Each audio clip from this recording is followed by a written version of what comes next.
Hey guys, what's going on? FY Pawn here, and welcome back to Sky Factory 4. Since we last left off, if I do recall correctly, we remade our obsidian farm to be a little bit more efficient using the various machines that we have. We've kept it simple, mind you, but that's besides the point. We made ourselves a power source, which is derived off coal, which might not be the most efficient way to produce power currently, but it is one of the ways that we're going to be producing power. Mind you, we can probably make this more infinite if we go with a bioreactor, but all that and more in due time. In addition to that, we've not only done that, but we've also made a power drill, which is getting us special types of ore. So we will be able to benefit from that. For this stream, what we're going to be doing is we are going to be trying to expand our inventory, or more specifically upgrade it. We are going to be doing some other upgrades, specifically on the farm. And I'm going to be doing what I did last stream, and that is upgrading the furnace that we have, because we could do with a lot more room regarding it. But I digress. Without further ado, let's get into things and see what happens. Alright. So, there is a few things I want to address, but it's not going to be done in this video, or this stream. But there is something that I do want to talk about, and I'm going to be making a video on it as part of a life update. So, expect something of that nature to pop up. But, for now, I'm just going to be focusing on this thing, because, well, it's producing what we need, I do believe. Let's see. It's just not getting the right stuff, but that's fine. As long as we're getting power, that's the most important thing here. We just need to find a better way to produce power, I think, which is probably going to be done via industrial craft. Or, well, not industrial craft specifically, but what I've been recently dabbling in, which is those factory machines and whatnot. So you can expect me to use some of the stuff there, and maybe some other stuff. But all this and more as we go along. For now, what I do believe we need to do is I think we're going to make a machine dedicated to... Yeah, I think we need to get some more hopping bonsai pots.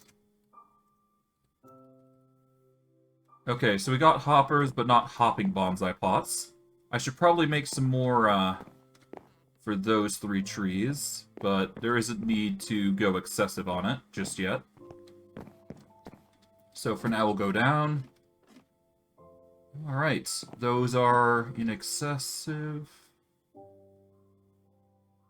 really should start figuring out what I should do with these android heads, to be honest.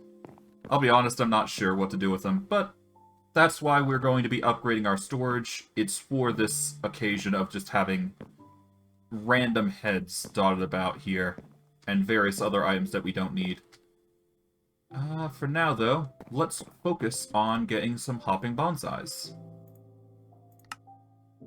Okay, we are lacking the bonsai pots themselves. We are lacking clay bricks, so we're going to need clay.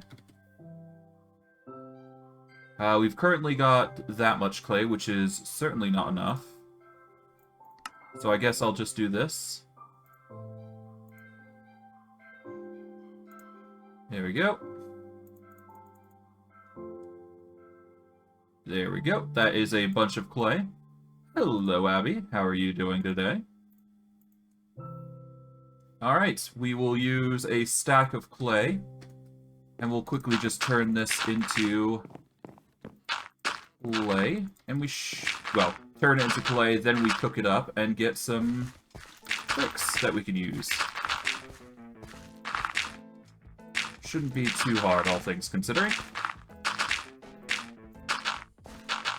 There we go. Oh, nearly. Alright, good to hear. I'm doing rather well, Abby. Good to hear. Well, good to hear that you're doing well as well. But yeah, no, I'm doing quite well. Alright. Well, we've got 4 stacks of clay. This should be enough for what we're trying to do. We do have powered machines that we can use in order to turn this into other stuff, if need be. So I guess what I'll do is I will get a... I'll get a resourceful furnace here, and I'm going to actually send this over to the area where I've put my furnaces, so that way I can power this up and use it for other recipes that I may need.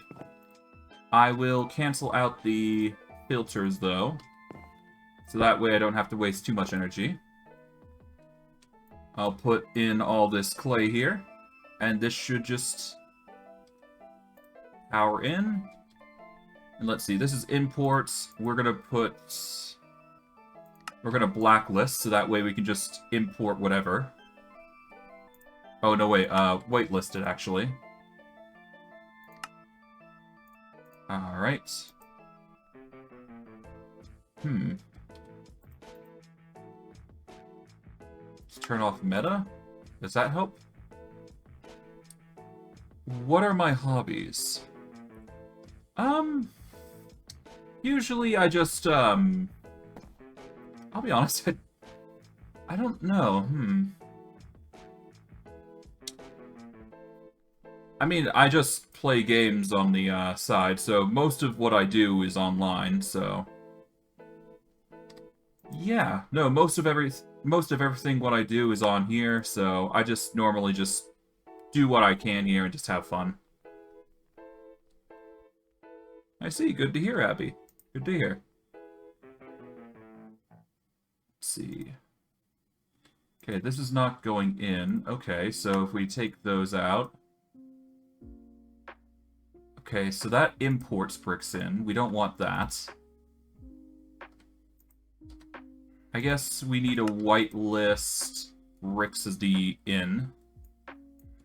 How long have I been playing Minecraft for? Or are you asking how long I've played this series for?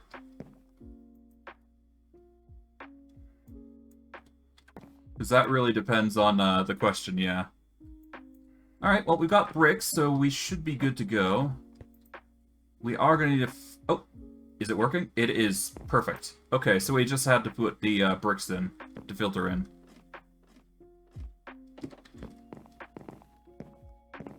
As for Minecraft, I believe I've been playing since the alpha... Well, maybe not the alpha stages, but I played when it got to, like the early stages, where... where I believe pork was the most common food that you would find. So you did have food that you could eat, but it healed health, rather than actually food bars.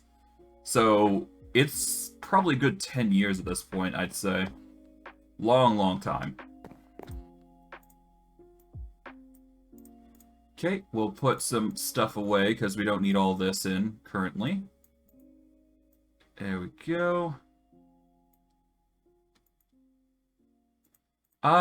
As of right now, currently, I am playing things like Darksiders, and I do believe, Divinity Original Sin 2. Given the popular reputation of, Baldur's Gate 3, I'm thinking of getting that, so I can play it on a stream, but I haven't decided yet.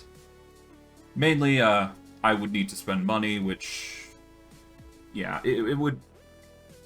It's not something I can really support currently. But, all the same, I will probably get into Baldur's Gate 3, so that's fun.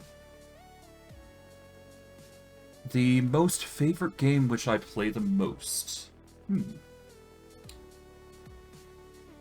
If I had to choose anything, I'd probably go Pathfinder Wrath of the Righteous. Out of anything. I usually play it in my own spare time, and I enjoy it quite a bit, because it has so much versatility. Thank you for following, Abby. Much appreciated. Alright. bonsai pots. There we go. That is something I'm not willing to disclose. I hope you understand. For answering where I'm from. I very much like to keep my personal life private from streaming. Okay, let's get some dirt. There we go. And I guess we are going over here to place down the bonsai pots. Let's see, sand. Here we go. We are also going to need a cactus, but I think that requires emeralds? Well, it depends. What are you willing to suggest, Abby? Let's see, I'm going to need emeralds. We'll get half a stack, that should be fine. We're going to need cactus, which requires 8 vines, actually. So, vines require jungle sapling, or jungle saplings. Words.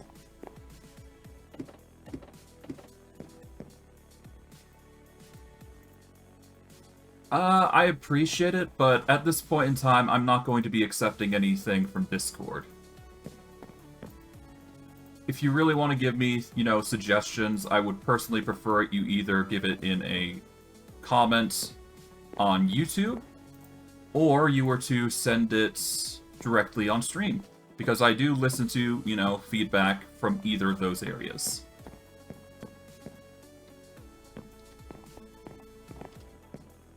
Okay. Some mineral berries, there we go.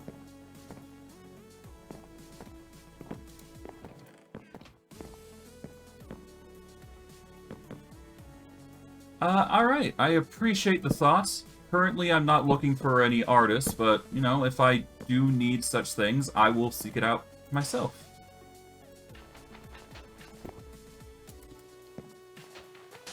Okay, we'll put those in there. There we go.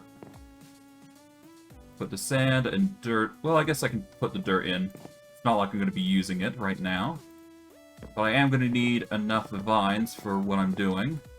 Shouldn't be too hard. But cactus is going to be most important. Alright, take care, Abby. You have a good day. Okay, I'll take out that furnace. There we go. Let's put the dirt and sand away. Alright, let's see. The vines are growing in. That's perfect. 6, 7, 8, 10. Okay, that's 15. Do we have another vine? There we go.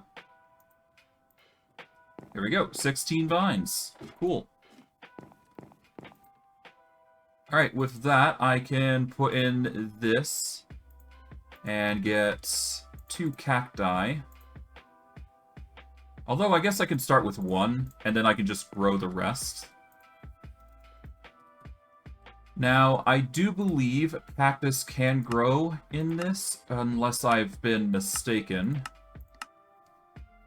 Okay, it doesn't seem like I can actually grow cactus.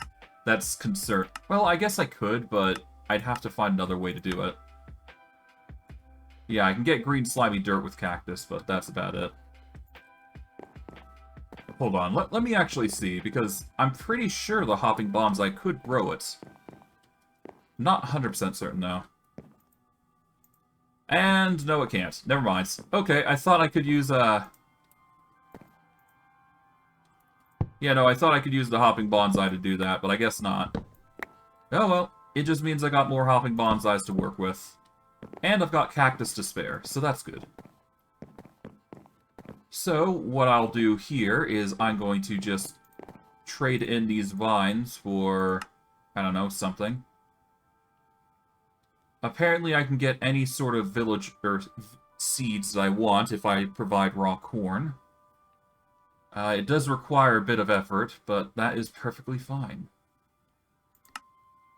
Alright, saplings, we can get them for beetroots or emeralds. That is good to note. Got flowers, and then we got other.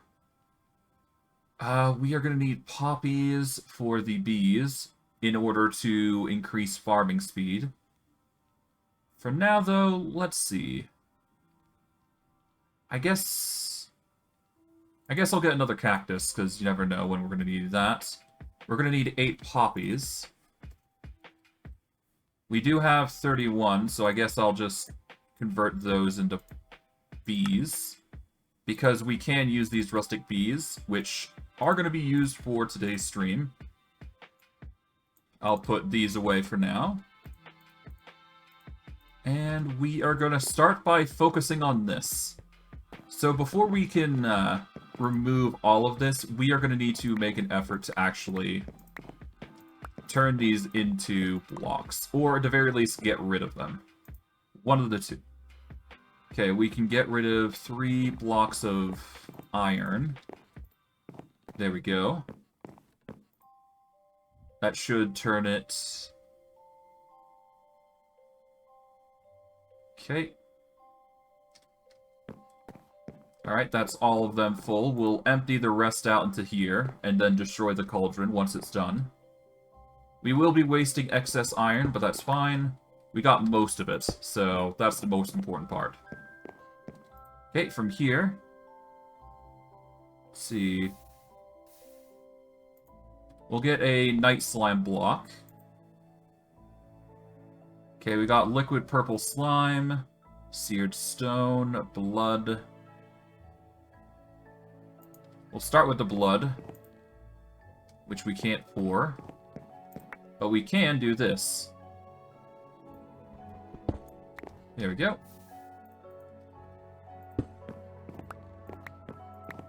We'll grab those, we'll grab the night slime block. There we go. From there, we've got various other ores that we really don't need. Oh. I've already done it, so whatever. We're going to be getting rid of these anyways, so there you go. Might as well get rid of it. Clear up the system, then we can make this even bigger. Okay, we can't get rid of those. And we got 1 seared ingot. I will just pour that in. There we go. Now I've got a well, I guess I can just break this entire machine, and I should be good. Okay, break that. Break this.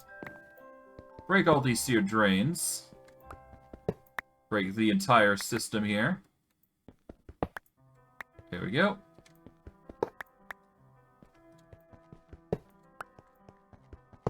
Break all these. Alright, last bit of cauldrons. Last seared faucets. Break these.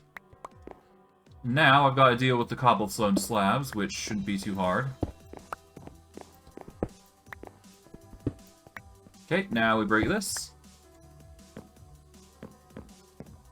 And now we just gotta close this up to make it look nice. Oh, right, we're also gonna have to set up the forge proper this time. Okay. To start off with, let's figure out how big we want this, because that is really the deciding factor here. Okay. We'll use this as like a sort of boundary point. Okay, not the Smeltery controller as the base. We want this as the flooring. Well, maybe we'll want it to go 1 higher, but I digress.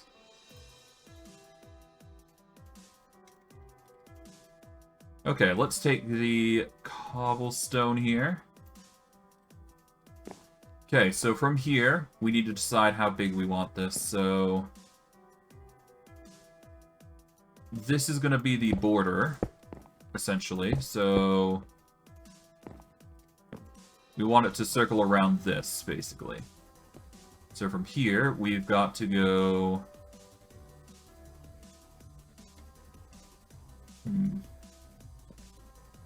So 1, 3, 5... I think I can go only as far as 7, if I recall the Tinker's laws and rules. I'll make it as big as I possibly can, but we'll see. We'll see. At the very least, I want to make this really big, so that is the intent. So this'll be... Oh, wait, I need to go 1 extra block out, because 1's going to be dedicated towards, you know, the placing of cauldrons and whatnot. So we need to go 1 extra step further. So this is where the side of the brick is going to be. So from here, we need to go in with our seared brick. Which is actually going to be 1 level higher, because we need it to be, yeah, we need it, like, there. And then we can put blocks on the side. So let's see. 1, 3, 5, 7, 9. 3, 5, 7, 9. I guess this is how we're going to be doing it. We're going to do 9. So I'm going to cut these here. So that way I can get rid of the planks. Make it look nice. Okay, let's do that. What? Yeah, I'm not going to risk it. I'm not going to jump it. Alright.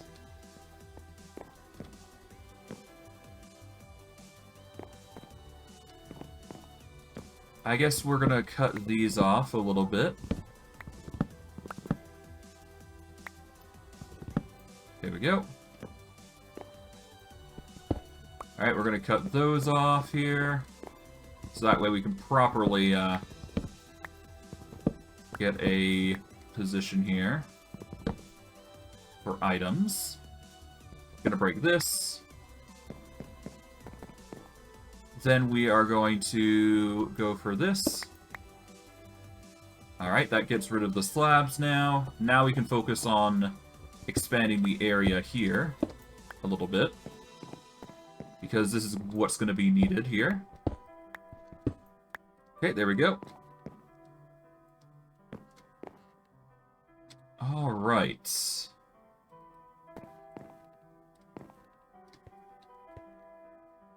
Let's put a light down here temporarily. Okay, so 1, 3, 5, 7, 9. Okay, so we're gonna go by 9 by 9. Oh wait, no, this would be 11 by 11 then. I'm gonna have to make it 1 shorter, I think. Dang it. Alright, well, I lost that brick. That's a shame, but that's just how it goes. Okay.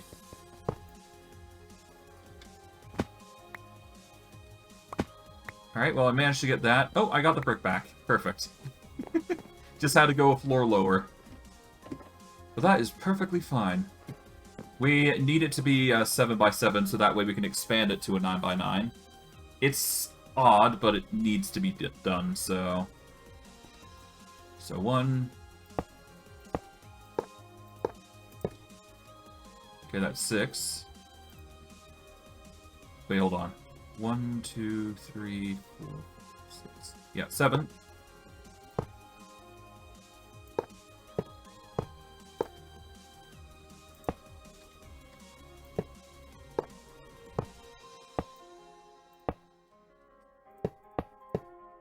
And we just close it like this.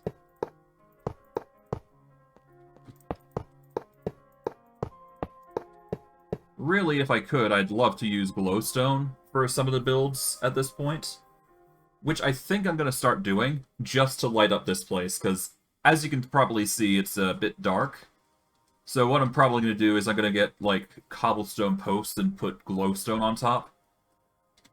Which would actually add to the decoration, I'd say. We are going to put our Smeltery controller here. There we go. And I guess we put the sear drains on the side. Yep, like so.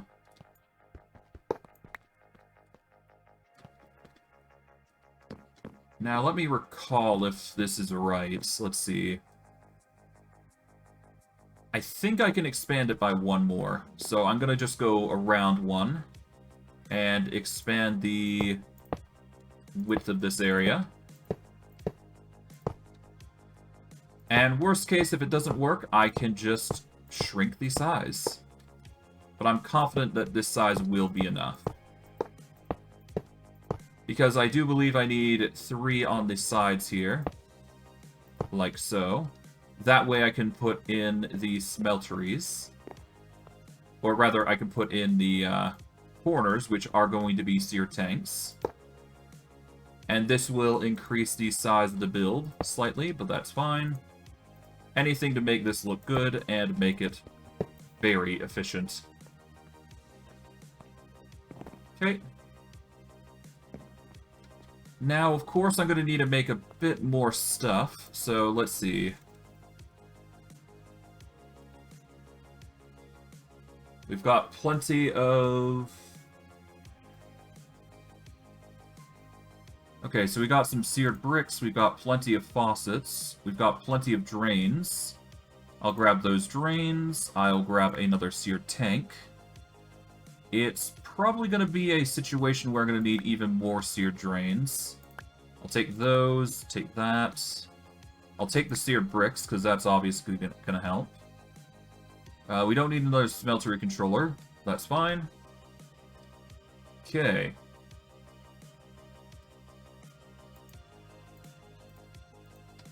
Let's place this block here. We're going to need another seared tank here. Alright, let's put in the drains. Like so. And now I'm going to have to set up the border here. I guess we will start with placing down the cobblestone as a sort of template. We're going to need some glowstone, I think. Yep, some glowstone should help light this place up.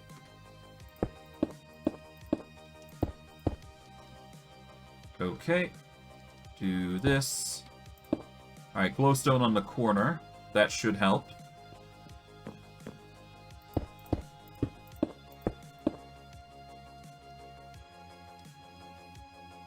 And we'll put glowstone here.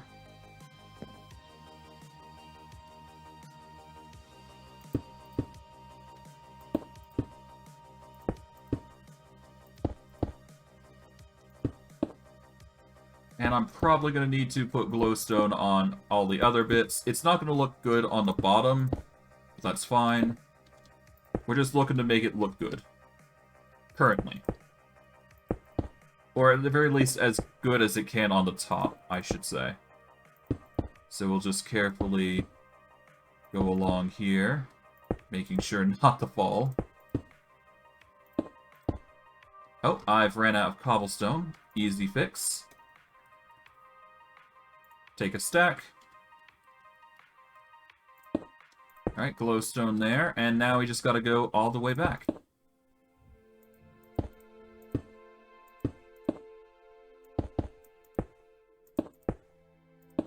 Okay, not what I want, but okay. Let's get rid of these 2 blocks. There we go. And now we can circle around with oak wood slabs. And the rest will just be cut and dry. Oh, whoops. There. 2, 3...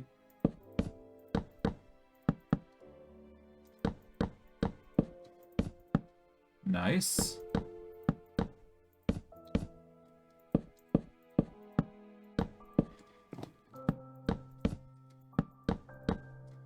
And there we go.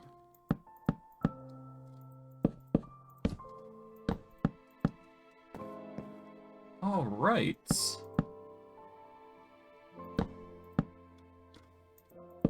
Just close these off, and we should be good. Alright, we'll just go slab around, and we should be fine.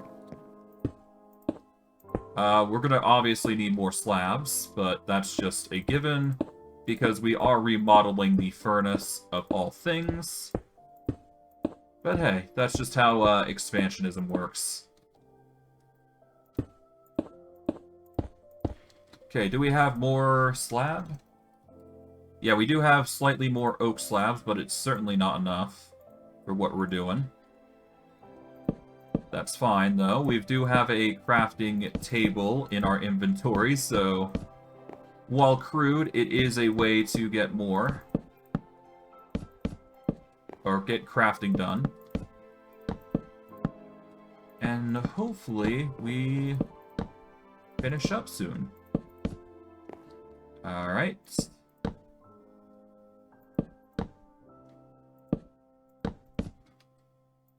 Let's close this up. There we go. Close these, and here we are. Alright, 5. Oop. Alright, let's take a stack, remove 1. And there we go. That is 2 stacks of oak wood planks. Or slabs, rather. And we can use this to finish the part of the build where mobs don't spawn. Which is going to be a common theme for most of these things that have, you know, hiccups. Well, I wouldn't say hiccups, but weird design like this. I'd much prefer if I could put something else here, but that's fine. For now, let's just focus on centering this area thing here. It's 1, 2, 3, 8. Okay, so it's 8 blocks. Okay, that's not good. I need it to be 9 blocks.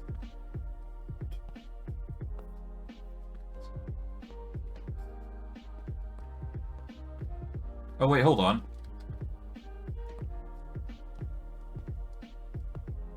Okay, so I got 9 blocks across. I just need 1 block extra here. So I need to move this build slightly out by 1 block. So as long as I do that, we should be good. So I'm going to have to get rid of the cobblestone on this row. Well, I guess I don't need to, but I might as well. Okay, now, if we carve out this, we can skip any fuss of organizing this. There we go. Now if I just place blocks across here, there we go. I will get the rest of the seared bricks here. Like so. That'll make it a 9x9 area. Or technically 11x11, but that's besides the point. Place in the glowstone, like so. We will align ourselves in the middle here, which should be this block here. Place glowstone. We'll do the middle here again, which should be here, I guess. Yep. And we do the same exact thing, but here. And, oh, not that block. We get rid of that block. Placing some glowstone, and there we go. Corners and sides of glowstone area are done. We are going to need to expand this little area a bit further.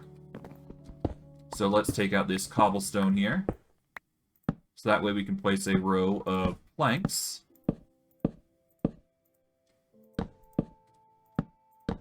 Okay.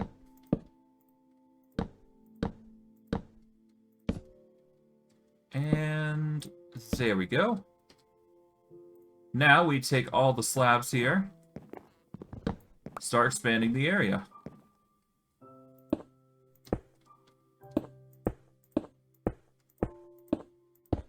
Okay.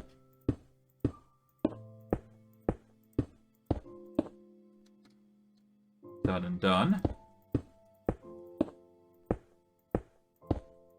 Just gotta build across here, and then we should be good for the most part. We are still going to need to make more seared bricks, but that's fine. Okay, we could put the slabs away. We'll take a set of slabs here. And there we go. Nice. Now I just gotta make more seared tanks to compensate for the area. And we should be fine.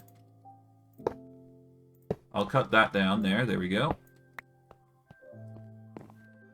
I gotta break this as well, because we don't need another seared faucet there.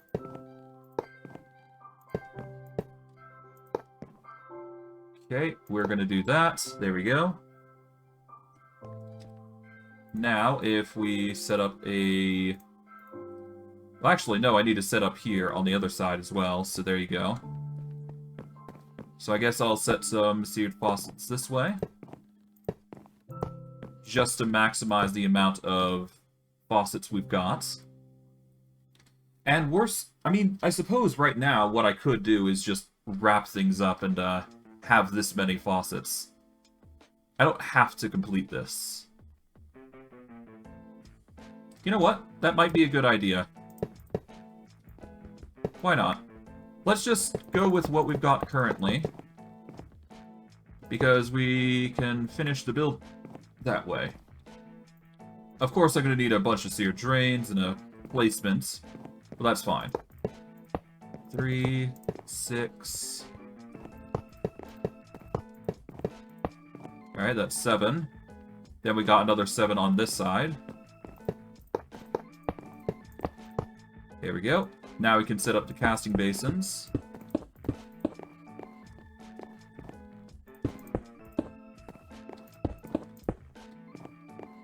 Okay, and here. And we just got placed in a block, and it should work, I do believe. There we go. We've now got a capacity of an immense amount of ingots. I wasn't expecting this to work, but I guess it did. But then again, that's a good thing, because if it works, it means we've got plenty of means to fuel this area. So I'm just going to carefully align these, because I'm going to be setting up for future building. And I guess I'm going to make a 2x2 block here.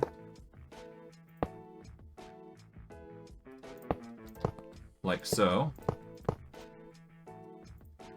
Oh, right. Place block there. There we go. Make the area as large as we can. There we go. Now, do I go with a window that's 1... Wait, hold on. It's be 1, 3, 5. Let's go with a... I guess I could go with a 5x5 window, but that doesn't really feel... Well, I guess I could. It would mean more blocks used on the sides, and it wouldn't mean that I have to expend so much. Yeah, let's go tighter. Why not? Do it like this.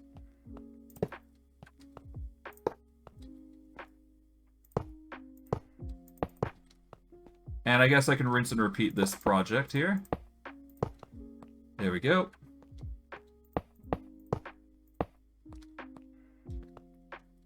And there we go. And I guess I'll repeat it once more here. Let's put some torches here on the corners, just so we're not causing mobs to spawn here. There we go. Put a torch here. One here. There.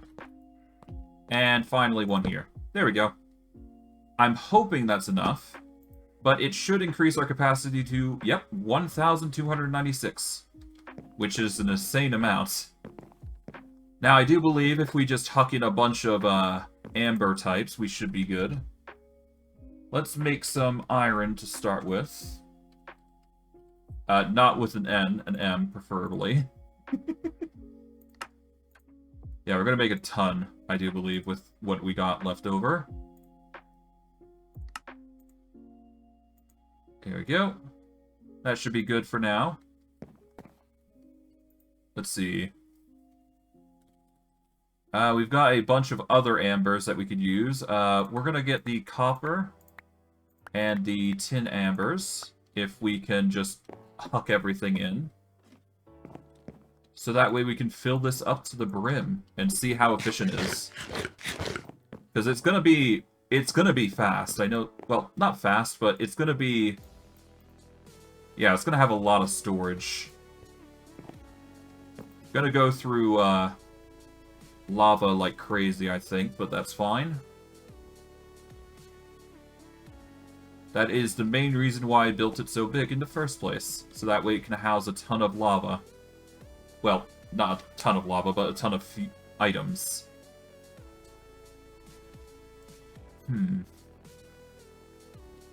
Well, for now, we don't need to go too heavy on the copper and tin amber, so we'll hold off for now. We've got plenty of other stuff that we can do now. Alright, put the night slime away, I guess. There we go. What I'll do is I'll break these down, because I don't need that just yet. But I will put the casting tables down. Put the rest of the tinker stuff away. There we go. 36 blocks of iron. My goodness.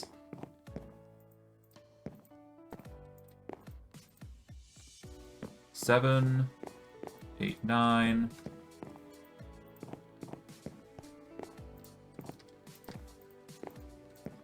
$18 blocks are generated through this method, which is an insane amount. Technically 20 if you count the casting table areas. But yeah. No, we're going to get a ton of iron and whatnot through this method, so that's good.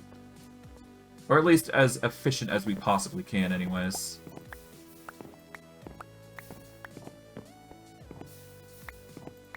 Okay.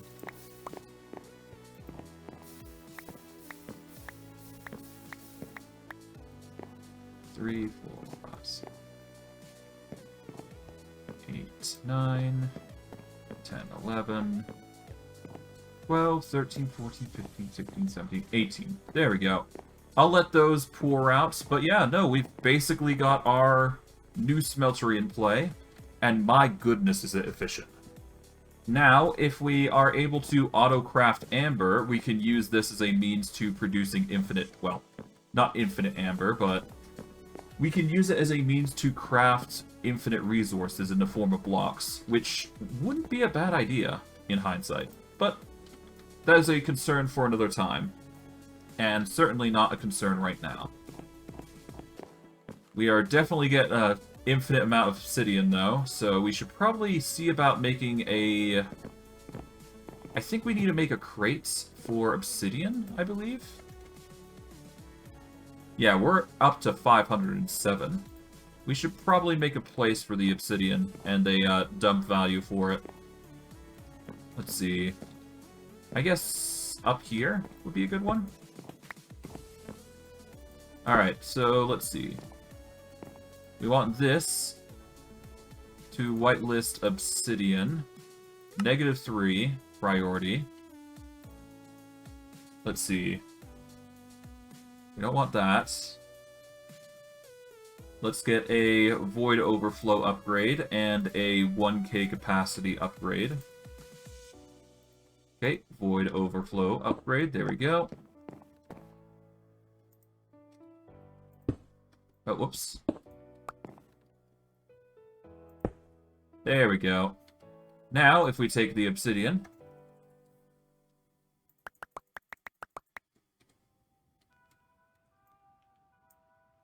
it should slowly start filling. I do believe, anyways. Yep. 4.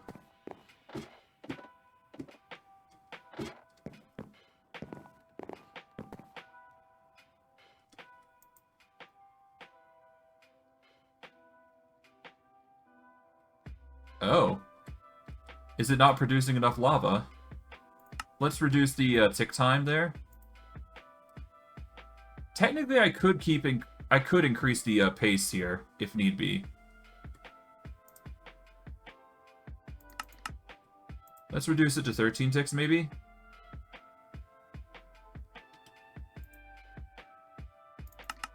No, let's make it 10.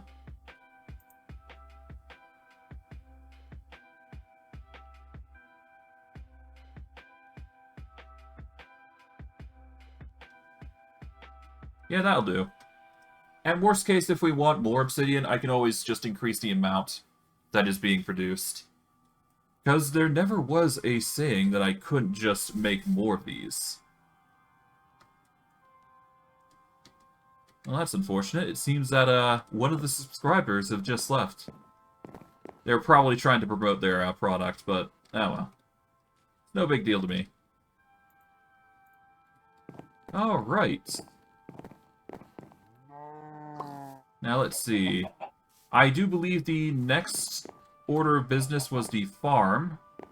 So, first and foremost, let's talk about how we've designed this. I think I'm going to get rid of everything, because there is some things that we should be doing and some we shouldn't. I'm just going to get rid of everything on the crop farm, and we're going to redo this entire design. Because there is a better way of doing this, I do believe. Okay. Regardless, we did manage to get quite a bit of crops, so that's fine. Although, as you could probably tell, some of the design was good, some of it was bad. So we need to rework how we're actually doing this. So let's start off by getting everything ready. So, to start out with, let's get rid of all this oak wood here. Well, maybe we'll start with the dirt. How about that? And we'll get rid of the farmland as well, actually. Before that, though, let's get some slabs here. Alright. And we'll get rid of the wood next. Cool. Alright, now we've got a working area to work with. I'm probably going to want a bucket, actually. Yeah, let's get a bucket. Let's get rid of that area there. Let's actually expand over there to get it. Okay, let's break that. Take the water. Alright. First order of business. How are we going to do this farm? Because there's plentiful amounts of ways I can go about doing it. For the farm, we could either go the... Well, we could go the normal way that we had done, or we can do a machine-oriented one. Because if we go machine-oriented, there is going to be, obviously, the... I guess we could adopt the same design, or we could build up and down. It really doesn't matter given the circumstances. I guess I'll go wide because I like that sort of way. It appears that growth crystals are a good idea. Works in a 9x9 farm. Checks up to 2 blocks up and down. This might be a worthwhile investment, growth crystals. Fertilized farmland is interesting, but I don't think we can make it.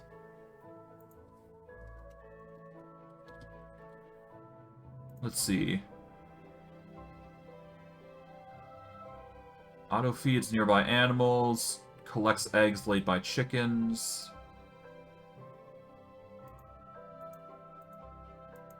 Okay, we can't... Do I need the merchant to make fertilized farmland? I think I might. I guess we'll see.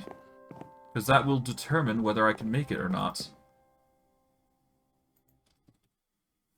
Nope. The farmland does not affect it. Red fertilizer, green fertilizer, and yellow fertilizer. Okay, interesting. I can increase the crop output. I can also speed up the growth by using this method. I think for now, I'm not going to focus on those fertilizers. I'm going to focus on what I know is going to work. So, to start with, I'm going to be preparing some certain items in advance. To start off with, we are going to need something called an apiary. If you guys are not familiar with my series that I do play, the apiary is used with these, the things that we collected before in Rustic, and they increase crop growth. Now, there is a few other ways we can increase crop growth further. However, we are going to be using a sprinkler. We're going to be using the rustic bees. And we're going to need one other thing, I do believe, in order to speed things up along crazy amounts. Let's see. What was it? We needed, I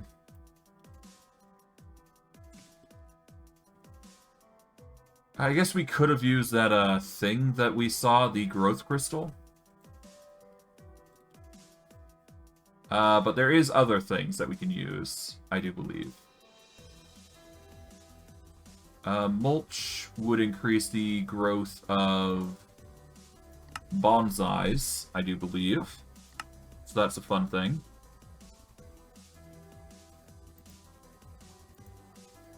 But again, we're going to need... Yeah, growth crystals are simply something that we can... Yeah, the only other thing is growth accelerators, which is something we can't access just yet. So, we will address that in a later date. For now, let's focus on the farming. So, how do we do it? I guess we'll start by getting a bunch of oak wood here, because this is going to be our staple for the build, I presume. And we're going to need a... I guess we could use one of those other machines that we've been using thus far. The, yeah, the machines that we use for most of our mechanical stuff. There is also... Hold on. Yeah. Industrial Foregoing. Let's see. What can we go with?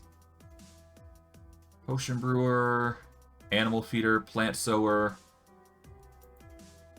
What does this do?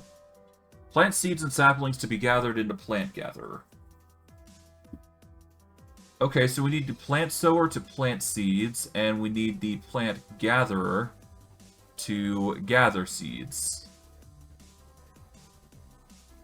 Yep, Plant Gatherer. When provided with power, it will harvest fully grown crops and chop down trees. Includes pumpkins, melons, and netherwort. Each operation will produce a bit of sludge that can be used in a sludge refiner to obtain some material. Okay. Okay, what does sludge make? Or a sludge refiner? Okay, a sludge refiner makes clay, dirt, gravel, mycelium, podzol, sand, red sand, and soul sand. Interesting. Okay, so that is a method we can go about going with. Which I think I'm going to be taking, so let's do that. I think... Alright, so how does the, how does it work, though?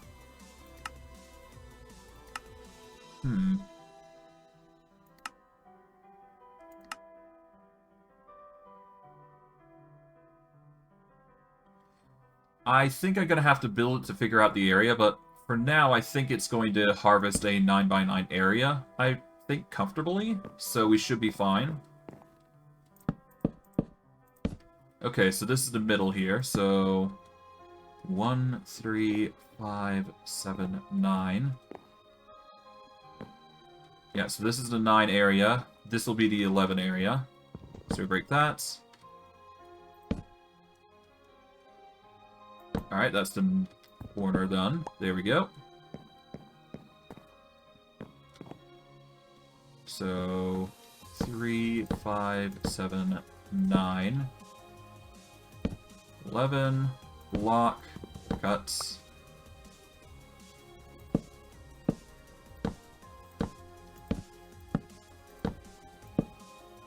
Okay, so that's 9, I think.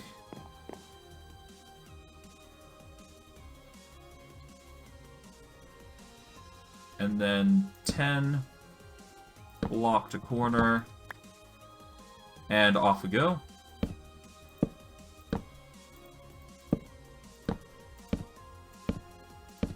Alright, now we just go around, so that way we can set the platform once again. It's basically the same design that we have adopted. I guess I didn't really change much about it.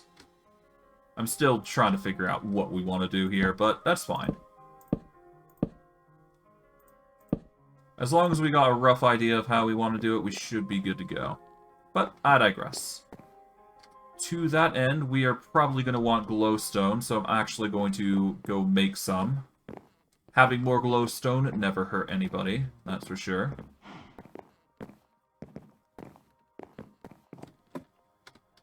In fact, I'm probably going to use it as lighting.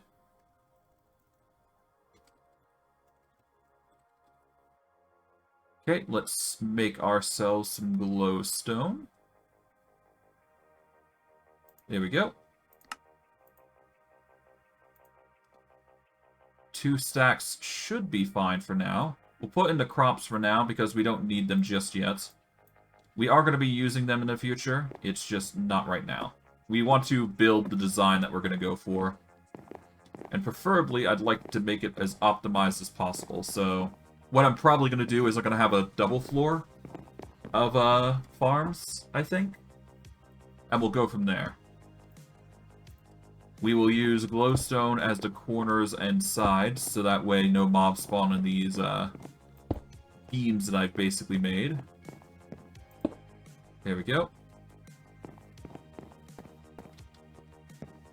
Alright, and from there, I guess we'll break this. Then we will take out the... Yeah, we'll take the water there, we'll get the dirt. 2, 3, 4. Go around here.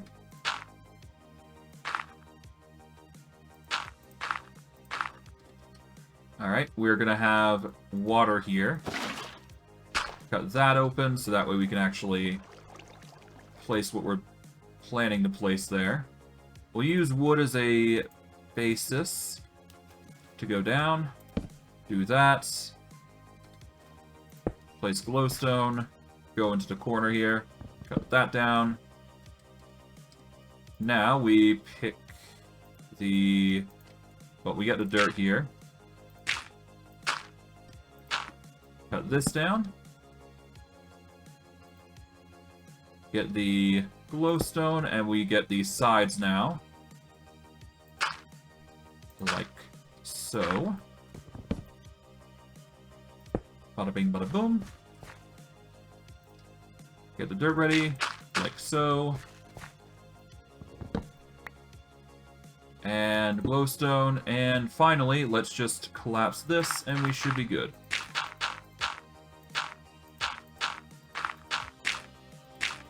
Okay.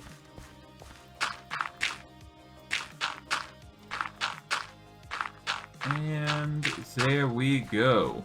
Solid.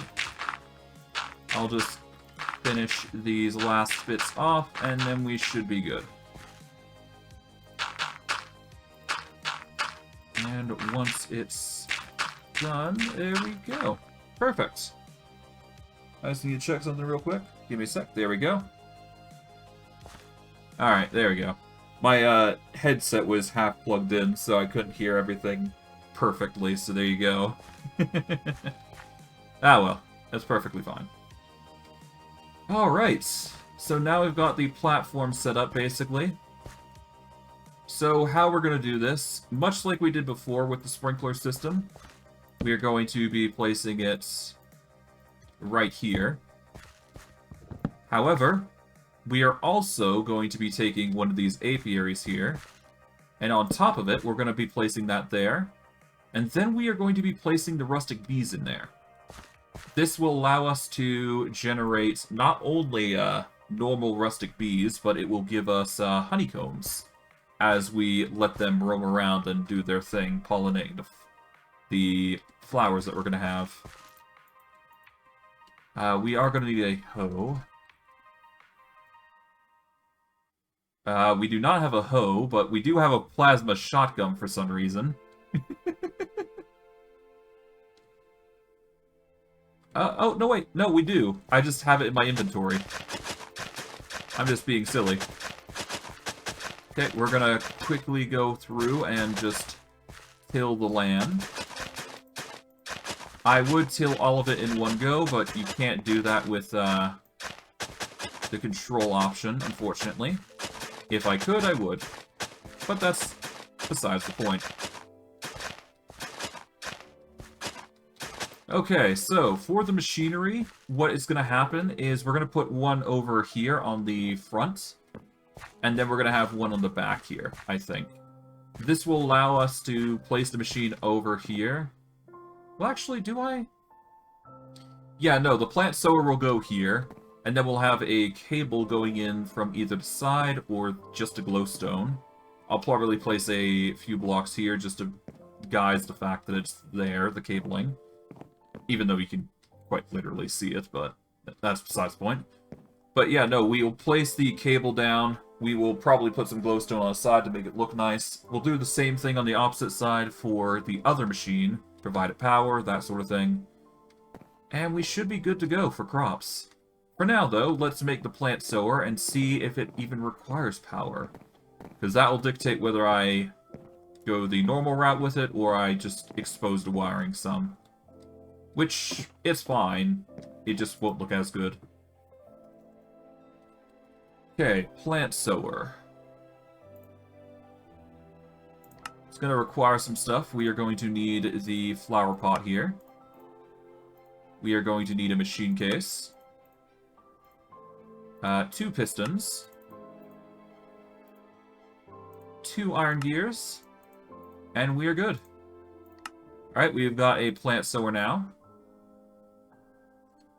A plant fertilizer. When provided with power and fertilizer, it will bone meal crops and saplings. Bone meal, industrial foregoings, and forestry fertilizer. Interesting. Plant gatherer. And what's this do? Plant sower. Does this require power? Plant seeds and saplings to be gathered in Plant Gatherer. You can lock the slots by clicking in the lock and it will filter inputs. Color background represents the top part of the block. Okay, it doesn't show us much details on that. Plant Interactor. When provided with power, it will right-click crops and fruit to harvest them and store them in its inventory, or drop them in the ground if they can't be stored. Oh, okay. So this would be... It works with Pam's fruits and plants by default. Okay. So the Plants Interactor might be a better option because you can right-click most crops, I believe, and have them harvest that way. Although that said, if I'm going to go that far, I might as well just put... Well, I guess it does use a machine to do it, so there you go. For now, we're going to put the plant sower in place. It is a machine that requires power, though, so that is something worth noting. To that end, then, what I'm probably going to need is I'm going to need one cable providing power, and I'm going to need another cable providing the materials that we want to place down. I guess I can dedicate these plant sowers to specific crops. It really doesn't matter. Just a matter of how we want to do it. Let's show the working area.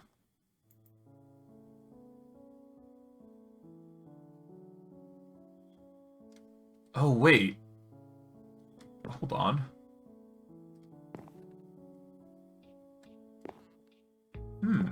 That's interesting. So it plants one block above, so does it have to go under?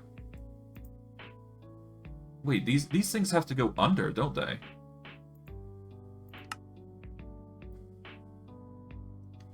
Plant seeds and saplings to be gathered in plant gather. Well, no, that's the plant sower. You can lock the slots by clicking in the lock and it will filter the inputs. The color background represents the colored parts in the top of the block.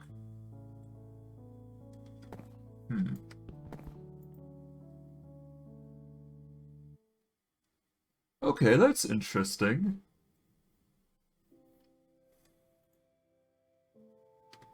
So it plants... Okay, so it's much better for planting trees than it is saplings. Because it actually doesn't really... Okay, so the only machine I really need is the plant interactor here, I do believe. Because that will allow us to hoe items quite efficiently. As opposed to the other option, which is growing full-blown trees. Okay. Interesting development, but okay, sure. There's also the forester, if I really want that, but I shouldn't need that. Anyways, I am getting ahead of myself. We're going to go with the plant interactor here, and we'll go from there. Alright, to make a plant interactor, we're going to need 2 gold gears. Easily done. We are going to need another machine case. Boom. We are going to need 3 iron hose. There we go. And that is our plant interactor. We shouldn't need a plant sower here for this purpose, so we are just going to be using a plant interactor for our means of producing items. But I digress. Shouldn't be too hard to deal with. Now, what sort of crop do we want to use?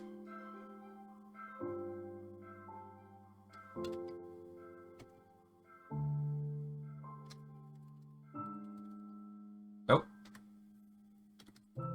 Alright, let's see. We've got beetroots, we've got carrots, we've definitely got potatoes. We've got wheat. We've got cactus, which we can't grow in this environment.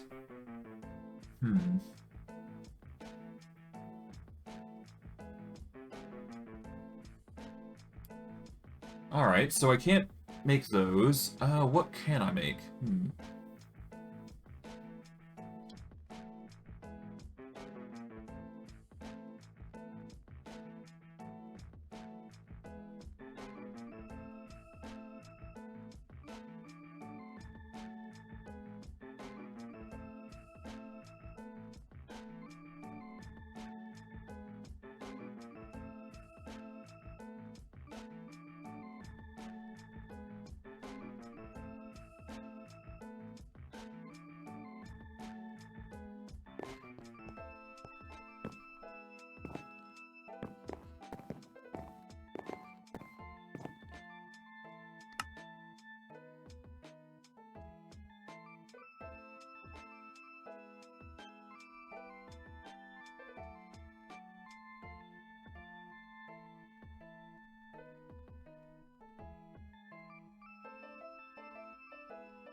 Oh, whoops, I've been muted this whole time. My bad.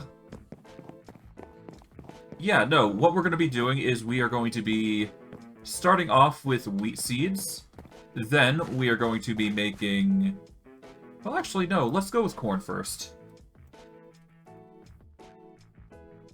Yeah, we're going to make raw corn and corn seeds into corn seeds in abundance. There we go. We're going to start off by using corn as our means of production, because those will summon animals in bulk. And it would actually be our way of getting villagers as well. So that's going to be nice. Corn is going to be our staple crop here, I do believe. Now, if I put glowstone on top of this, we should be good. Let's see. If we place... maybe not glowstone. We're probably gonna... Yeah, what we'll do is we'll place an oak wood there. And we want glowstone on top. Because... Alright, let's break you.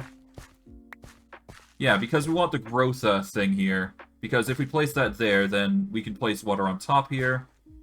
And we can build up with this machine. And because the glowstone is going to be lighting the way, we can have all of this grow, you know, on a whim. So that should be good. But I digress. For now, we are going to build upwards, I guess. And we will make the second floor. Alright. So glowstone's going to be here, I think.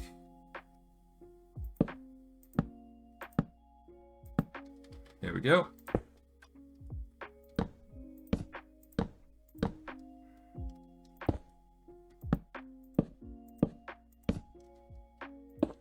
Nice.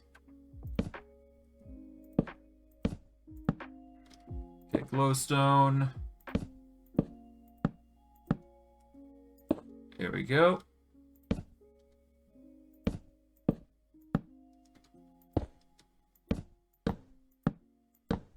And there we go, almost done. There we are. There's our design. And yeah, we're gonna grow glowstone on that floor. And then we'll have another floor dedicated to the other machine. For that, we're gonna need more dirt.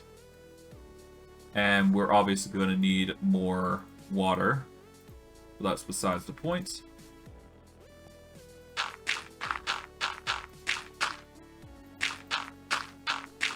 Here we go.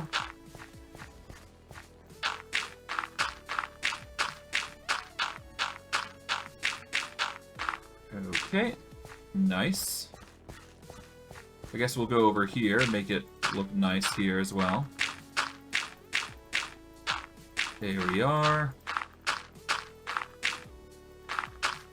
Rinse and repeats. Oh, we ran out of that stack. That's fine. Now we just enclose this. Okay. Nice. And now we just gotta make this row work. Of course, I should probably make some pillars just to make it look nice as well. So, there we go. But, that's fine. Okay, we are going to need some water, I do believe, but that's fine. We'll manage.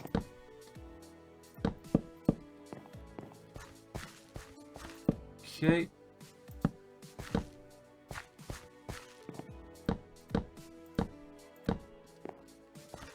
And, oh, whoops. Don't want to cut those corners, specifically.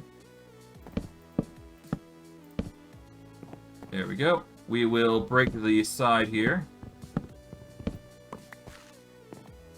There we go. I will put a corner mark here. There we go. So that way we can get up whenever we want. And now we just need another water bucket, so that way we can continue making the farms. Alright. I'd say we're doing pretty well, all things considering. Take the water bucket there. We'll move on our merry way over to this side here. I guess I could make another apiary, but I shouldn't need to just yet. I'll hold off for now. Oh, whoops, nearly.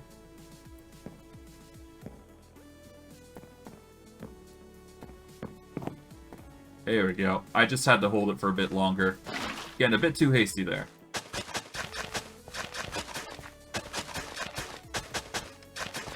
Okay.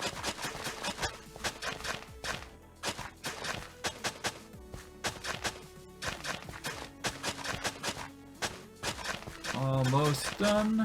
Just clear up this little bit, and we should be good. Alright. And done and done. Perfect. Now, we just need to get our hands on some... I guess we can go for a... Right, we need a sprinkler. Thankfully, we got extras, so there we go. I'll put one right on top for that oak wood. There we go. Now we need another apiary, because I do believe this is already pumping out plenty of bees, yep. So we can use those bees in conjunction with the bees we've currently got, and we can use that as a means to make another bee. Or another setup, rather. But I digress.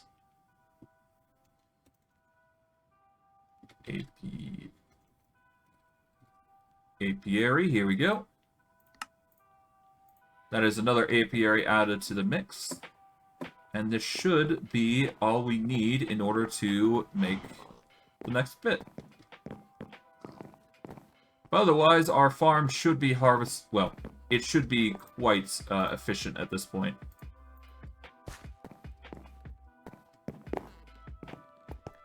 Okay, we will put the apiary down right here. There we go. Put in the 11 bees. And I guess we will put seeds on this floor, because this is what I'm most used to. And because the bees are here, this is going to cause a lot of growth. So I guess we'll see how things efficiently grow.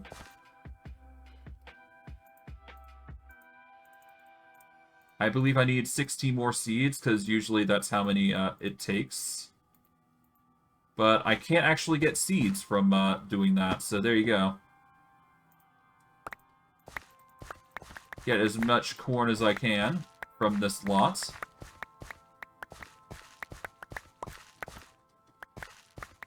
Okay, there we go.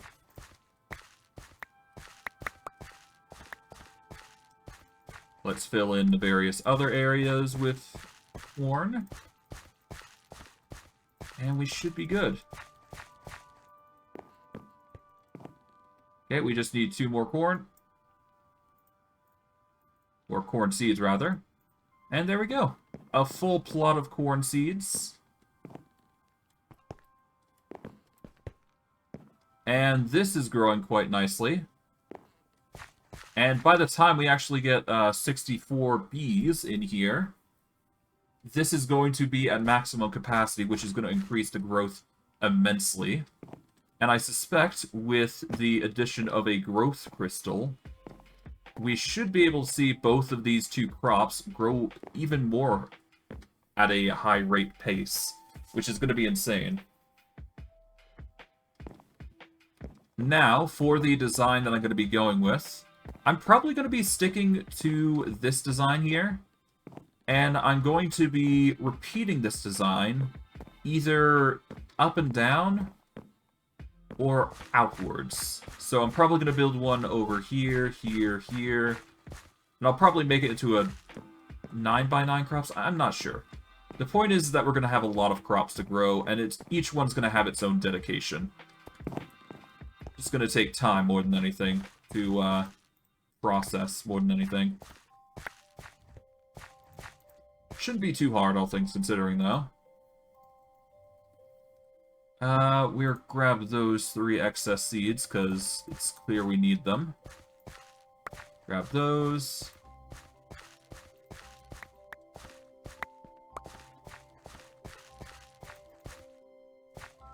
Okay, we'll grab this. Now, if I go in here and grab a watering can, this should help them grow a little faster. There we go. They're growing insanely.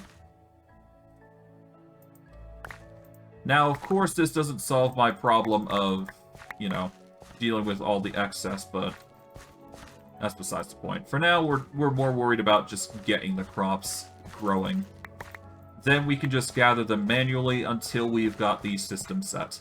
For now, though, we've managed to get the wheat and corn set up. So that is one set of apiaries. Well, that's one set of machines set up. Now, regarding pumpkins and all that other jazz, that is going to be a very specific farm in of its own right. And there's a lot of seeds, as you can tell. Most of this stuff seems to be coming from the XL food mod, which I guess makes sense because corn is one thing that you don't expect. Rustic has a few seeds that we can take advantage of, such as grape seeds, tomato seeds, chili seeds, that sort of thing. There's also mycelium seeds, which is a fun thing. Not sure what it's gonna be doing, though, but that's another thing entirely. Okay, well, regardless, for now, we've got corn. We've got wheat, and now I need to decide what we're going to be doing next. I guess I could leave it at that for now. There is no need to rush on how I'm, procuring items. Although I suppose it would be fun to set up, but for now, let's leave that as a, one of the many areas that we've got to focus on. For now, I'm going to see if I can't get my hands on the elusive items that I've been seeking from the drill now. Of course, I can also expand the drill, so that would be a nice addition. But let's see, what do we got? We've got thorium, sapphires, boron. Perfect. We've gotten the boron that we need.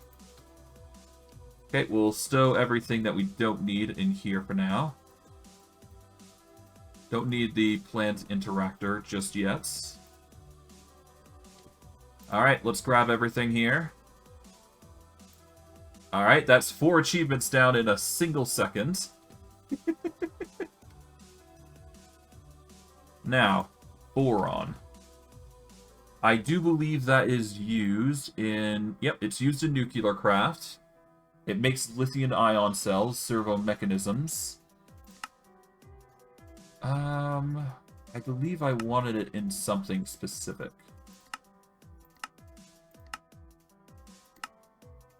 Yeah, I wanted the alloys, I think? Or did I want the molten one? Yeah, I needed the molten version for the tough alloys. Because I needed to make an inscriber engineering press. I believe. Yeah. I needed that for the tough alloy as well, I think. Not sure if it was used in anything, but I know it was used in the AE2 stuff.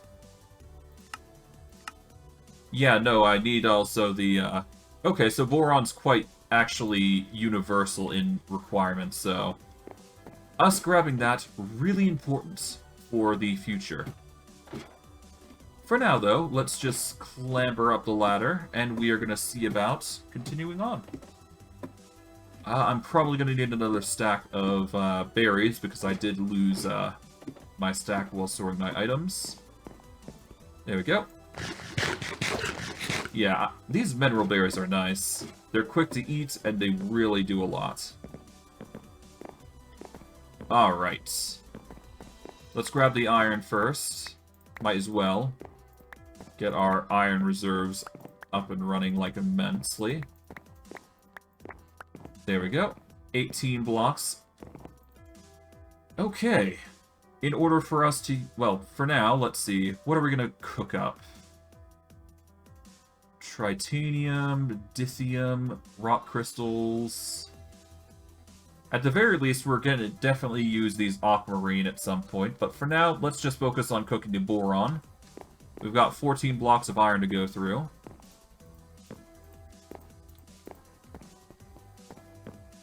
And we still got to make the tough alloy. There we go. Now, tough alloy, how do we make that? It is made using... lithium, which I don't think we have yet.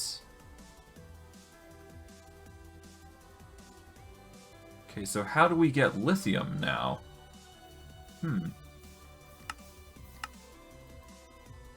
Wait, hold on. Maybe not there. Casting, melter, smelting.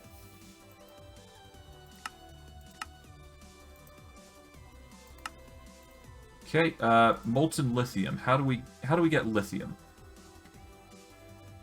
It appears to be a white type of ore. It's dilithium.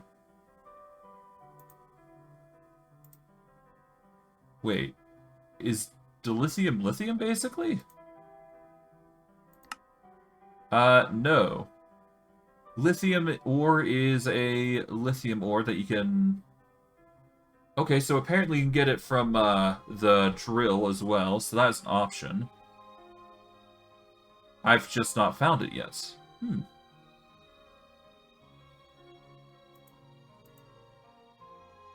Dilithium as well is something. Dilithium crystals. Okay, what can they make? They can make dilithium seeds. Okay. They can make upgrade components, apparently. High-capacity batteries. Charging station. And, yeah. Stuff that I don't really know how to use them for. Apparently there's blood in this system, which I do not know how it got there, but okay. Alright, well for now, I can't really use the dilithium, so it's not really an option for us. Just yet, anyways. I really should get an enchantment on my Paxel, though, because it's been doing work, but it could do with some fortune, I think. At the very least, to increase the amount of aquamarine that we get, because we're probably going to be delving into that next stream. At least I predict. For now, molten boron, we are going to get the cobblestone circuit mold. We should only need one. I'll take all the rest of them and just ditch them, because we don't need them. Alright, let's pour the... is that not enough? Do I need more boron?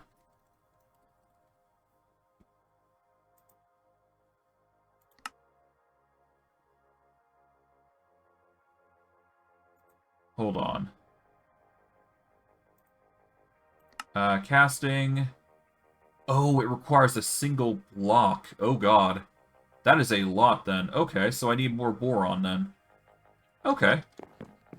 In that case, before I, continue on...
Oh my god, I've been muted this whole time again. God damn it.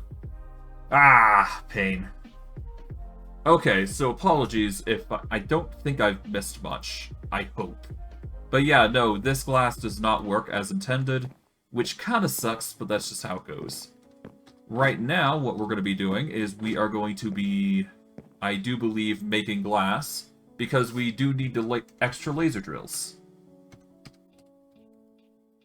Yeah, I don't know why it keeps muting on myself. I guess I keep accidentally pressing the button when I'm not supposed to. Whatever the case, we're making as much as we can. Okay, we've made 11 bases. We are going to need one more lens. So that's going to require more pink slime.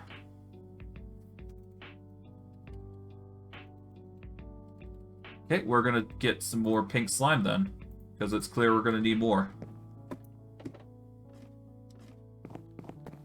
We really should make a area just to grow specifically pink slime, though. I guess we'll expand this. Oh. Yeah, let's redo this, actually.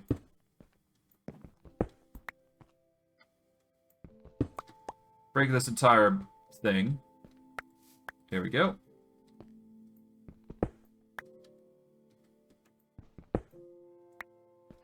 Alright. Let's turn this into a 3x3 area. Okay.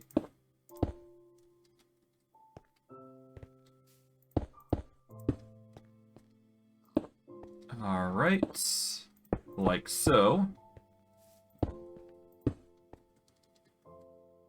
And we just want to carefully wall this side off here.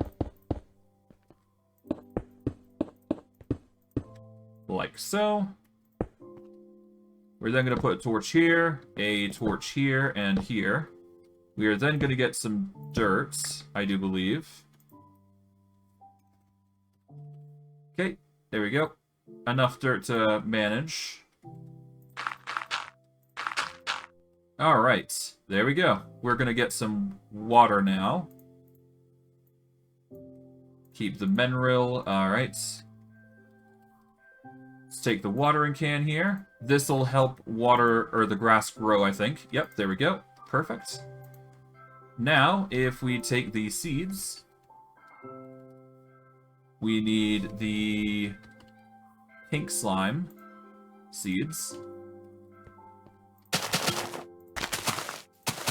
There we go. Now, all we gotta do is shift right click, and there we go. The watering can will do its work. Mind you, I could probably make it even faster if I use an apiary and combine it with the watering area thing. But I shouldn't need to go that far for these sorts of things. At least I hope. All the same, these are mobs that we can grow, so might as well get them the best of the best for what we're doing. Okay.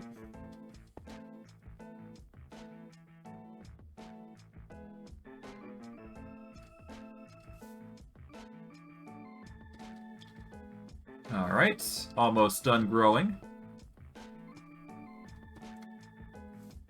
Matures, 85. Okay, that's mature. This is now mature, I think. Oh, almost. Come on. There we go. Okay.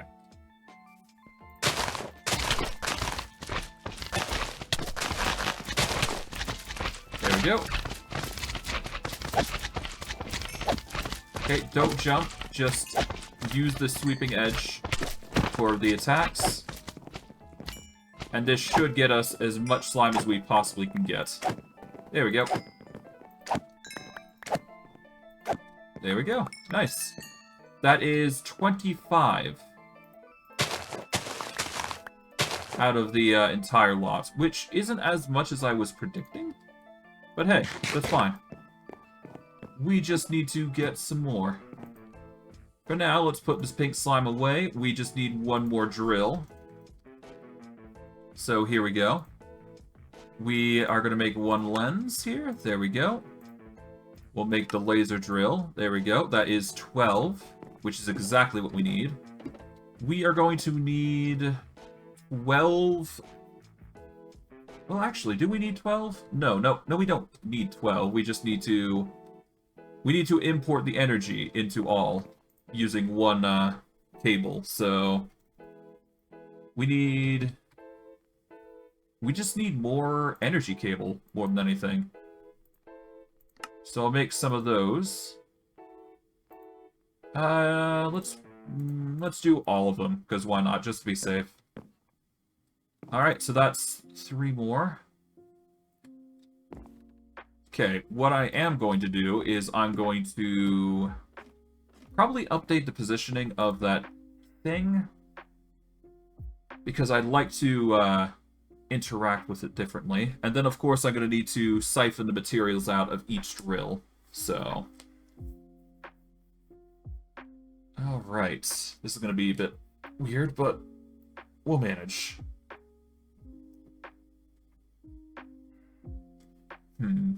I don't want to do this. Okay, let's take the energy extractor here.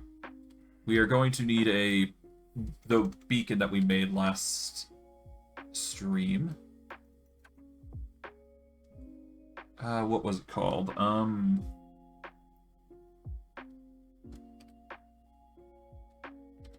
I believe it was part of... Was it part of Cyclic?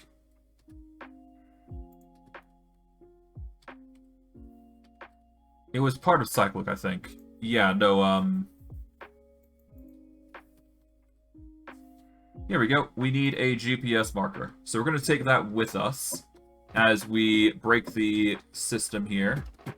Albeit temporarily. And let's see. We've got plenty of ores already again. We've got another boron, but that's still not enough. Okay, how do we want to do this this time? Because we need to leave enough room for the laser base to function. Let's see. Alright, if we place, not the laser base, but if we place this over this direction. Alright, there we go. That will work. We place the next one over here. Alright, so this is going to be a laser base. So we want this over here. There we go. So this is going to face this way. And this is going to be facing this way. There we go. We want it to face this way. And there. There we go.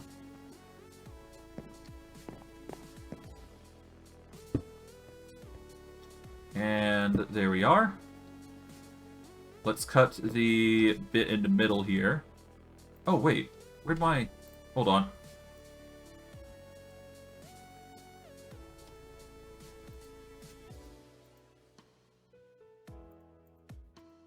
Where'd my Paxel go? I hope I didn't delete it.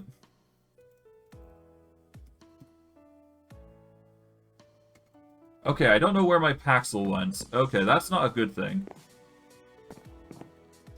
Alright. I guess I just don't have it now? Oh, okay. I guess I don't have it right now. That's concerning. Well, for now, let's just place the bases. We can worry about that later. Okay, so the laser base does work if we do it this way. Now, the question is, does it work with beams? Hold on.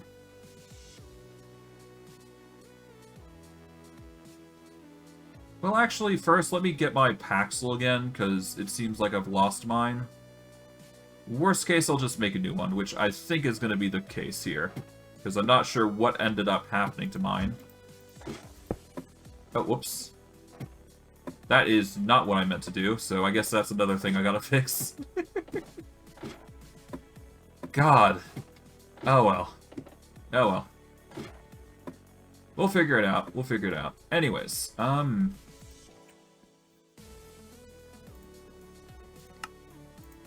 okay, let's make a new Paxel.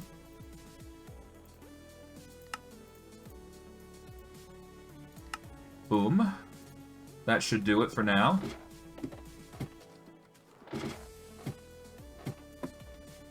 Okay, take this out. Alright, so now, before we continue on, I'd like to test another thing. Now, can we cross the beams? Is that something we can do? Because that will dictate a lot of crafting from if we can cross beams. Okay, let's break these for now, in favor of seeing if we can cross beams. Okay. The best taste would be...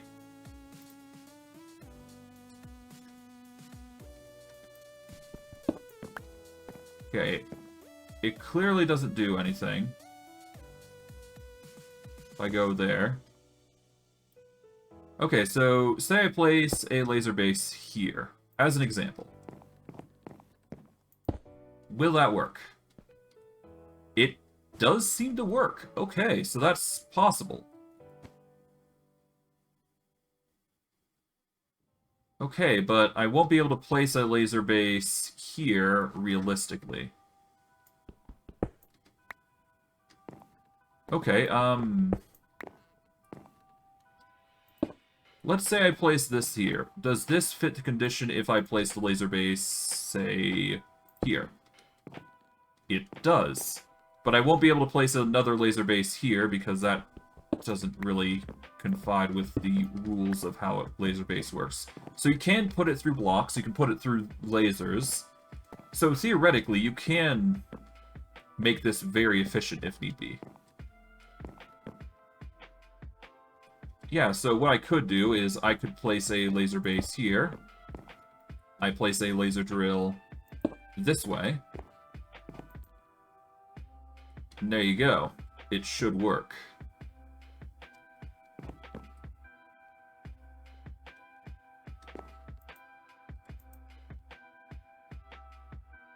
Yeah, that triggers, apparently. So this would trigger normally, as with this, as with this. Yeah, it's slow, but it would work if I were to do it this way. Cool. Okay, so I guess we got a method here. Alright, I'll put that there. I'll put the laser drill here.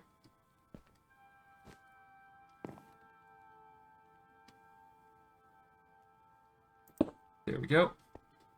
I'll place this laser drill over here as well.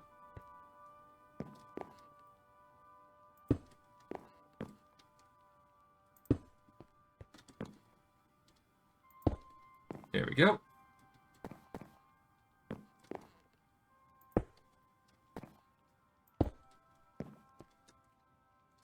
And one more for good measure. There we go. And of course, we gotta figure out how we're gonna place the other ones in. I think I can actually get away with placing one right in the...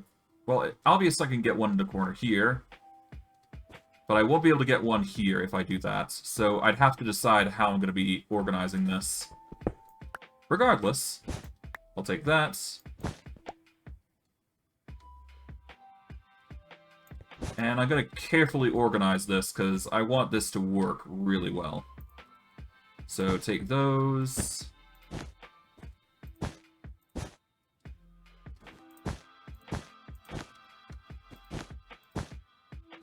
Okay, so the problem is that I need to figure out how I'm going to get that in there. I mean, I guess the easiest way would quite literally be to connect cable going through the lasers and go from there.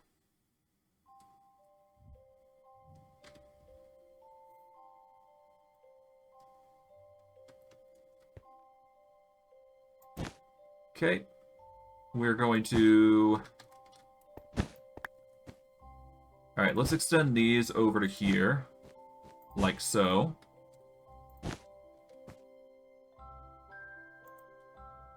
Let's extend that over to here.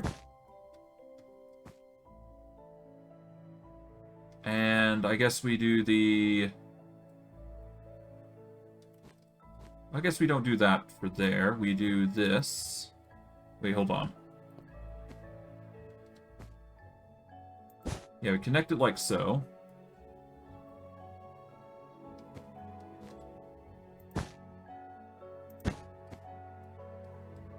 And how do we do this? We do... Yeah, I guess we do it like this. We want to make a sort of, like, pattern here, I guess. Do that. There we go. And I guess that links there.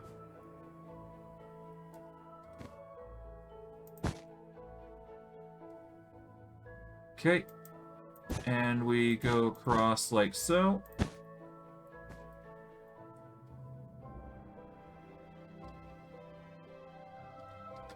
And yeah, I guess we place the energy well, maybe not. Yeah, for this one, we don't want to do it there. But we can lift it up a certain elevation here. And if we do that, we are going to need a bit more cable, but we can make it work, I think. It's going to be a bit awkward given the cabling here, so it's going to look like an absolute mess, but if it works, right? So we are going to need some more cable, I think.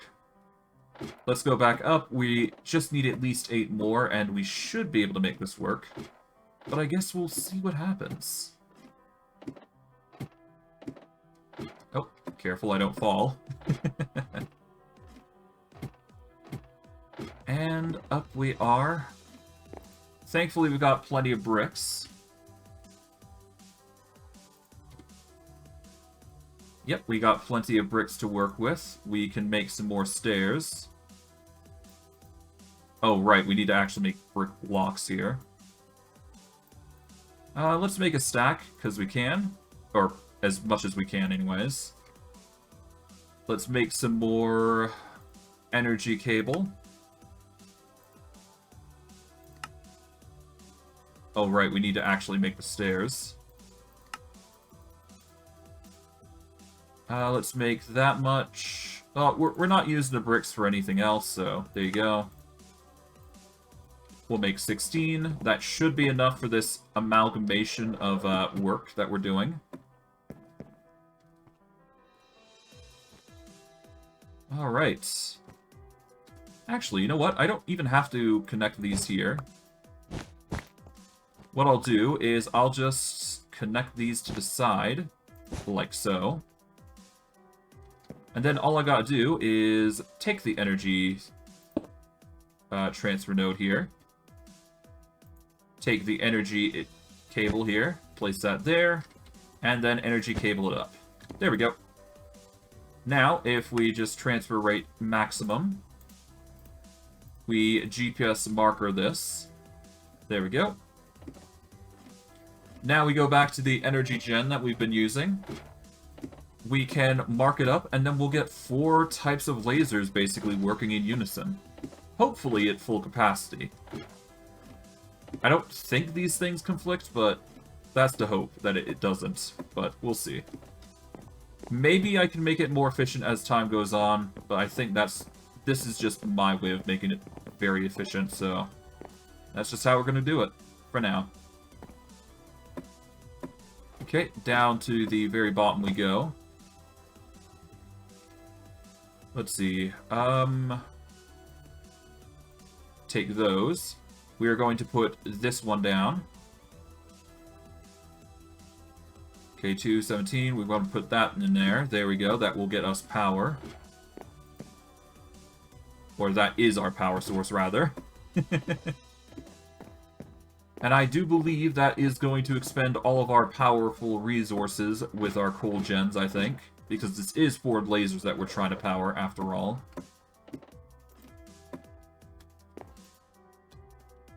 Okay. Yep, and we're spending 100 energy per just to make this work. So there you go.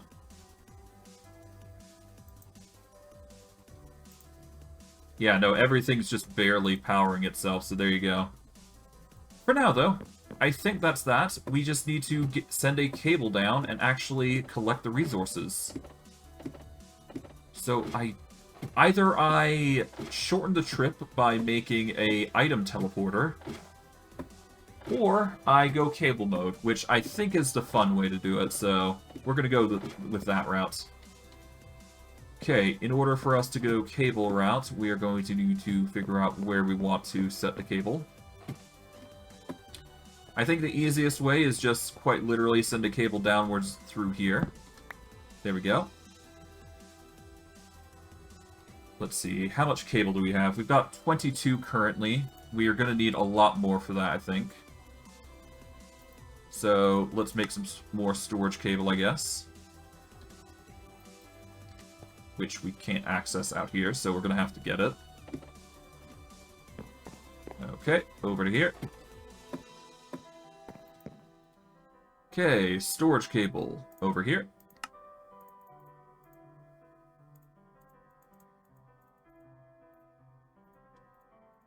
Yeah, let's make a bunch. Why not? There we go. We are going to need the... I believe the storage import cable is what we need. Yep, exports item from the network into attached inventory. Imports items from attached inventory into network. So this is how we're going to be getting our items into the machine. Or into the storage, I should say. So now I just got to set things up. Alright, that is how far I'm willing to set things up on the bottom. Now we just need to make a massive cable going down. Or we could try and guide it along here. I guess it would be better, technically.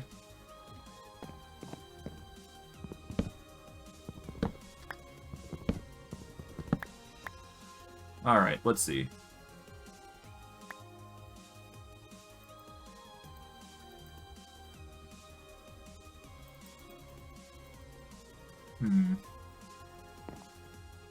Guess we place that there. Let's see.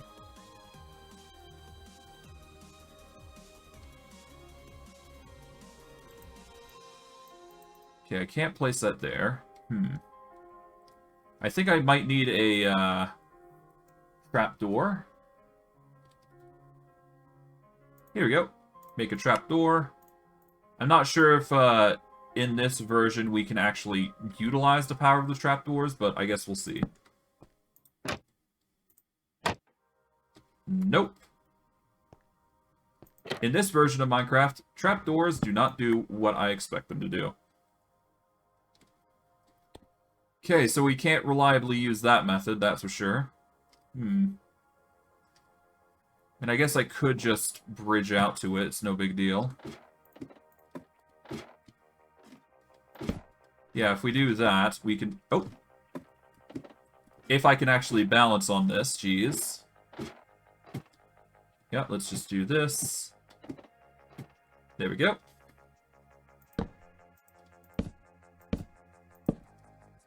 Alright, that's much better.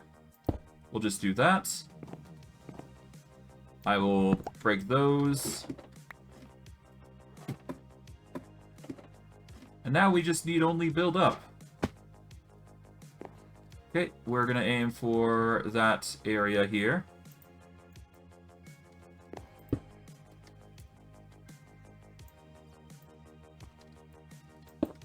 Okay, apparently I can't build that the normal way, so I guess...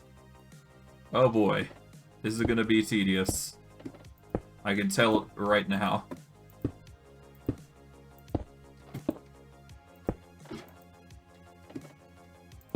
Yep. This is gonna be one hell of a placement.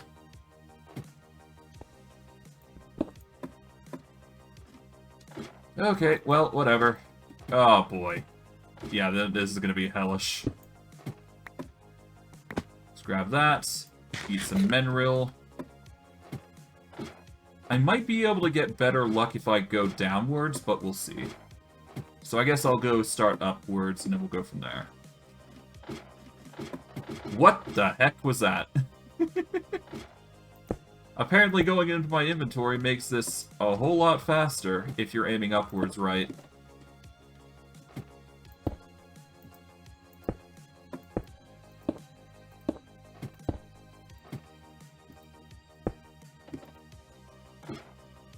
Okay.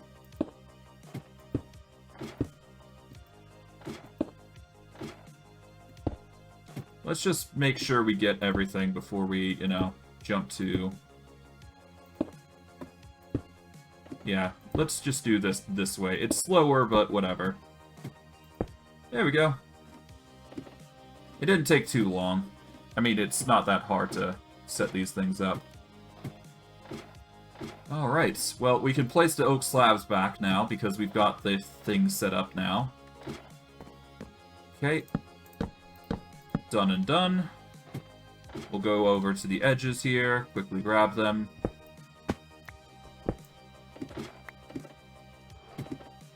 Alright. Now, I have a choice. I could have circled this around, which... my blunder, but whatever. What I can do now is link them all together. I guess for the purposes of this, we can just set up these storage imports and go from there.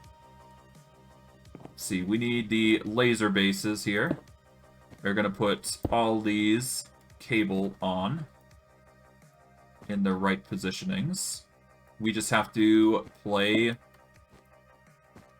Yeah, we just basically have to set them up. Alright. So I guess for this, the easiest way is quite literally do it this way.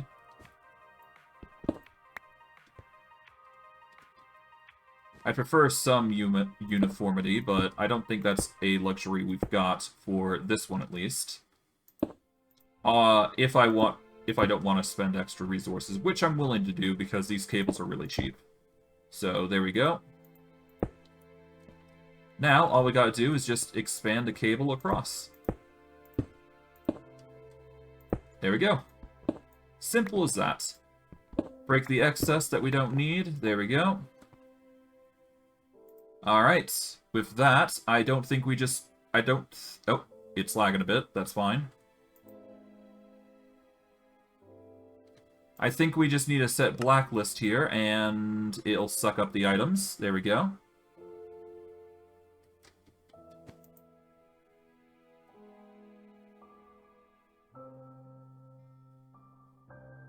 This is working slower, I feel. Alright, you know what? No, I'm not going to go with this design. I don't like it. It's a bit too compact for my taste, and it's clear that it's slow. So instead, we're going to benefit from another method. We're going to keep the design... We're going to keep that area there, though. We just have to move things around, and then we're good. Okay, let's break that, and this. Alright. So we're going to break these. There we go. We are going to... Yeah, we just need to break everything on the outside here now. We're going to position these a lot better, I think. We need to make sure the lasers are not contradicting. Alright, there we go. Close that, and let's see. How's my... I've got 12 laser drills, I've got 3 laser bases, perfect. Okay. So here's how we're going to do it instead. We're going to take the laser drill here. We're going to face one here. And we're going to face the other one right here. We want the drill there, we want a drill here, and a drill here. Okay. Drill here, drill here, and one here. There we go. And we got one more, but we're going to hold off from now before we you know, do that, because we want to set this up first. Okay, we take that, because it's not facing the right way. There we go. Okay, those are set now.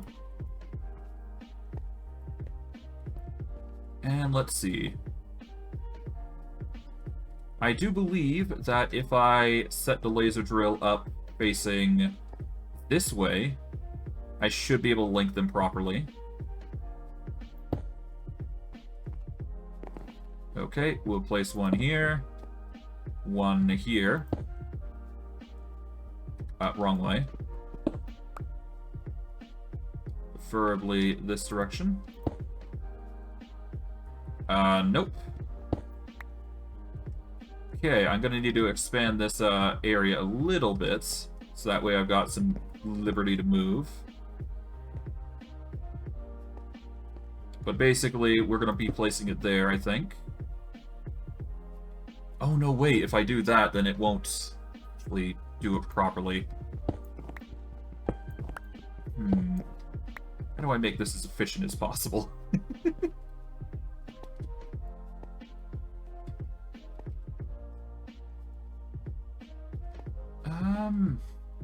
I mean, 3 should be fine for now.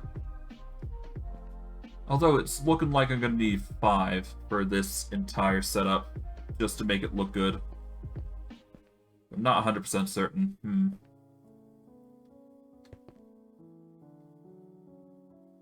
I guess we need a drill here, as much as I hate to say it.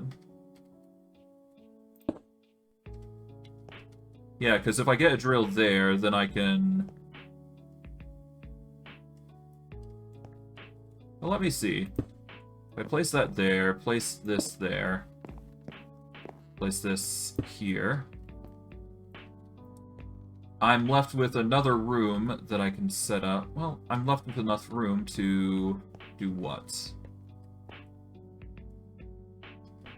Yeah, no, I guess I just have to reverse this design, and then I can get 6. It's not the best, but it'll do, I suppose. To that end, we are going to need to expand this a little bit, so we're going to get some... Let's get some stone slabs to act as a, you know, base holder here. Or placeholder, rather. Because I do need to set up the laser drill there. There we go. And let's set things up. Of course I'm going to need light, so I'm going to put some lighting on the sides here.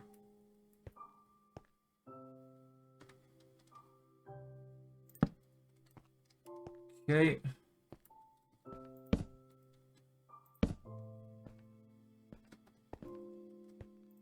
And I'll put one on the side here. There we go. Now, if I take a energy extraction cable here, and let's see, how am I going to network this? Okay. 2 are going to go there. 1 here, 1 here, here. Like so. Now I just need to figure out how I'm gonna angle everything. Okay. The obvious way would be to link this. Probably. There we go.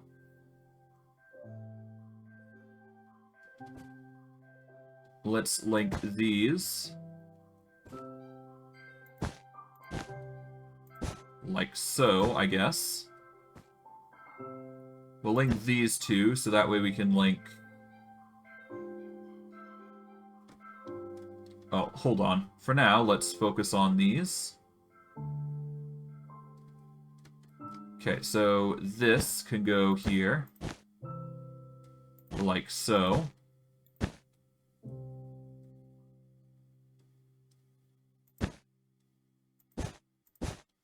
And we'll just align the cabling like this for now.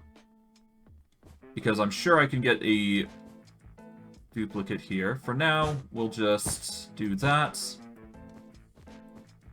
And there we go. That should link up the cable there. Now all we gotta do is just get the cabling here, so I'll put the one there and one here. There we go. That is all the drills in unison. Now we've got these storage import cables that we got put down. We'll put one on each one. There we go. And because of how free-form it is, we should be able to just link everything up via a line. There we go. Cable it across. Like so. Oh, and there we go.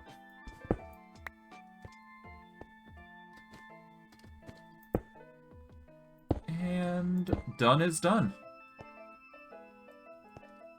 All we gotta do is just blacklist, and it will start siphoning. And we've got ores coming in now. There we go. Break that. There we go. Now the only thing we gotta do, because I feel like we need to, is just break the bottoms on these bases. So that way they have a direct line of sight to the area. And we should be good. Unless, of course, I'm missing something. Blacklist. Blacklist. Alright, blacklist that one. There we go. And finally... bingo. Alright, there we go. That energy cube will power these 4 drills in unison. It might use up all of the energy, though, so that is something we'll have to brace for, which I'm kind of not surprised about. Worst case, we can always just use more, use more of those, generators, because it only costs 100 per drill to run, and we do use up 80, and we still got a ton of coal that we can expend, so we need to start using that, at least a lot more. Okay, we're gonna put a bunch of stuff away for now. We don't need this marker anymore, but we might use it for later use.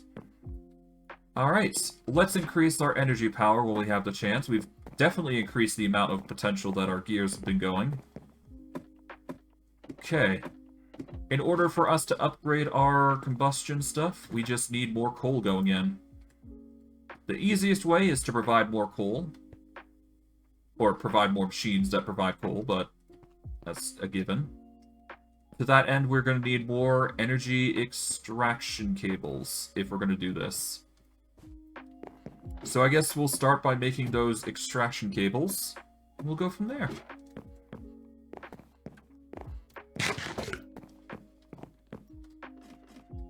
Ooh, okay.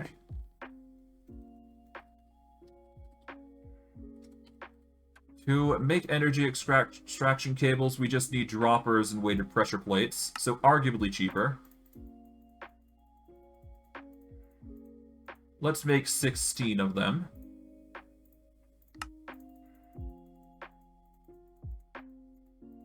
There we go. 13. It seems like we've ran out of redstone, so I quickly will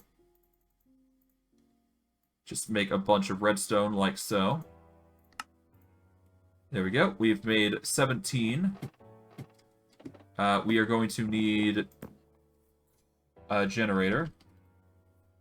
Yeah, we're going to need more of these combustion generators here. Thankfully, they're easy to make. And we've got one extra, so there you go. 30. Okay, that's an excessive amount, but that's fine.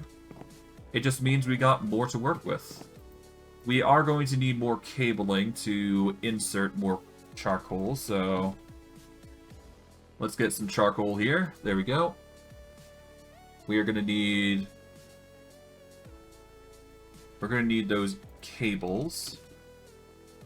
Yeah, we're going to need more storage exports, so let's make more pistons. There we go. I'll make a bunch. There we go. And you know what? I might as well make a bunch more energy extraction cables, so let's go through there. Let's make 12, I suppose. It's a bit excessive, but that's fine. Let's make one more, actually. There we go. Not sure if we need this many, but whatever. We'll figure it out as we go. But hey, more combustions, the better. It is going to be providing us more power after all, so I'm all for it. Alright.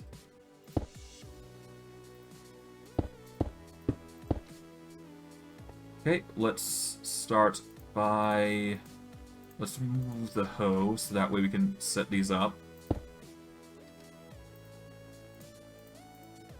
Okay. Alright, so 4.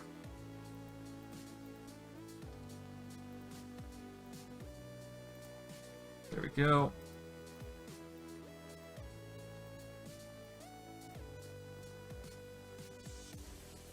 There we go.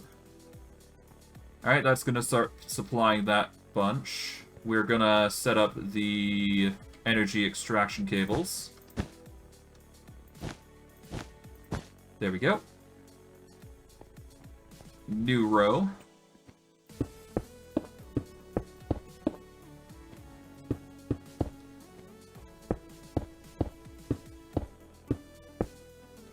Alright, nice.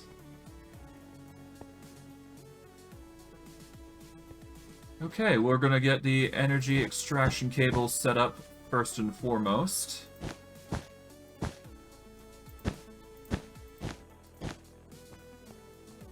And then for these.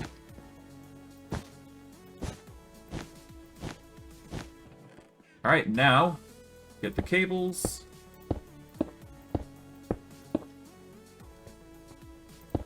Oh, it seems like we gotta get rid of this one as well, because this is no longer gonna function.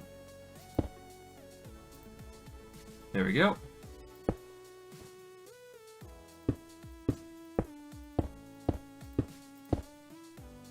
Alright.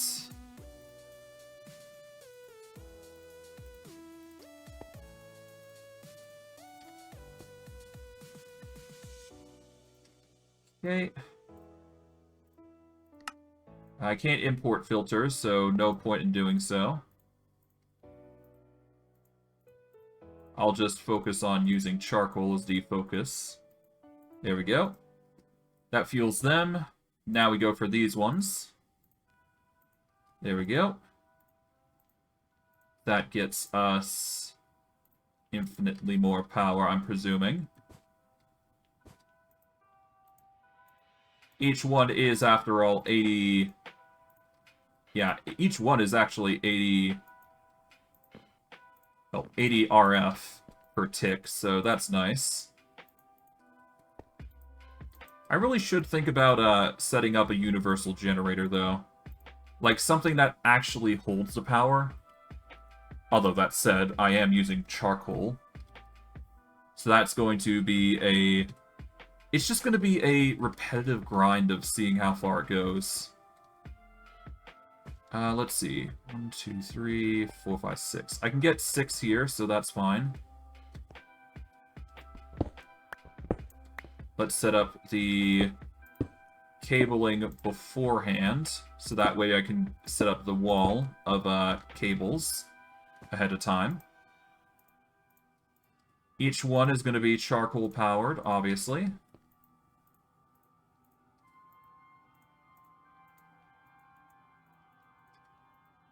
Alright, 5 and 6.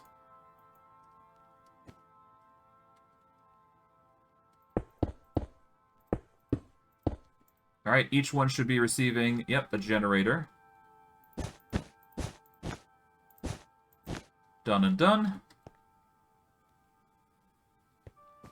Alright, this is a very powerful generator, mind you. So each one's 80, so how many we got here? Okay, so that's 15. On either row, we've got 7, I believe. Yep, 7. So 21 on either side.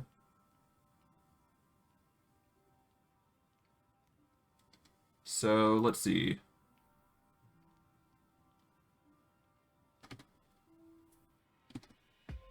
Plus...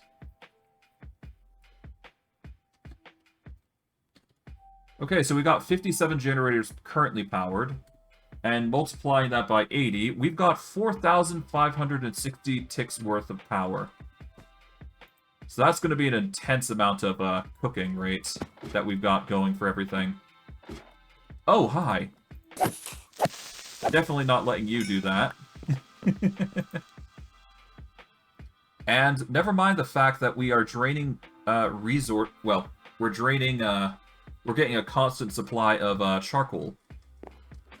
Although that said, I'm not sure if that's going to be the most ideal solution to our problem right now. We're probably going to need more resourceful generators to power everything.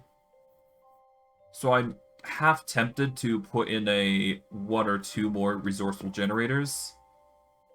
That said, we're using a lot of RF per tick for this. So I'm just thinking whether it's a right move or not. I don't know. We're generating a lot of power, though. I know that for a fact. So that's good. We just basically need to set up a generator so that way we can store the energy. So we need, like... We need a battery. Well, not a battery, but something... Something we can extract and gain energy from. I think Applied Energistics is going to be where we're going to focus our battery power in, but I'm not 100% certain. We'll figure it out as we go, but I digress. Many other things have got to go, so I guess we'll see. For now, we've got plenty of ores building up. We've only got 1 boron thus far. Kinda sucks, but that's fine. Kind of expected some problems there, but that's fine. Ow. How is the drills working? Alright, some of them aren't even receiving that much power. Okay, that's a problem.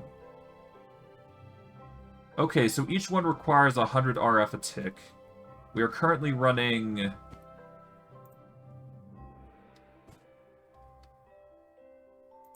Yeah, we're currently not running to our most optimum ability. So let's see. Each one requires 100 per tick. We're generating 4,000. So let's see. So 4,180 minus... I guess we're losing... For H1, we're losing 1,600 power. So the furnaces are generating enough power to drain up to 2,580, which is a shocking amount, mind you. You know what? I think I know what I need to do. So what I'm probably going to do is I'm going to revert it to normal furnaces, I think. Because that might yield better results here. At least I predict that's what's going to happen. So instead of using those refined furnaces, because it's clearly draining most of my power... Oh, 1 second.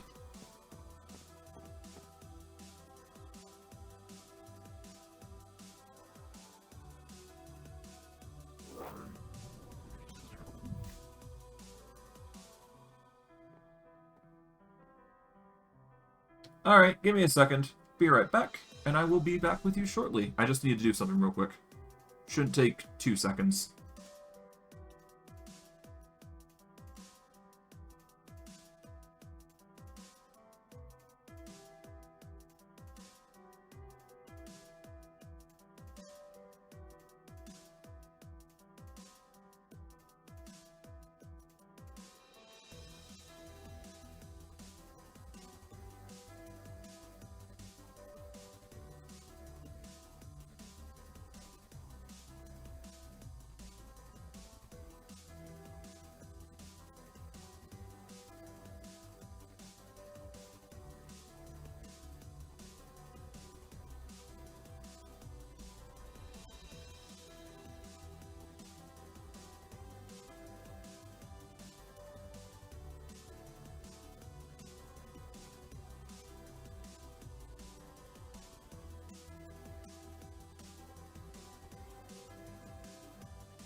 Okay, apologies for the delay. I am now back.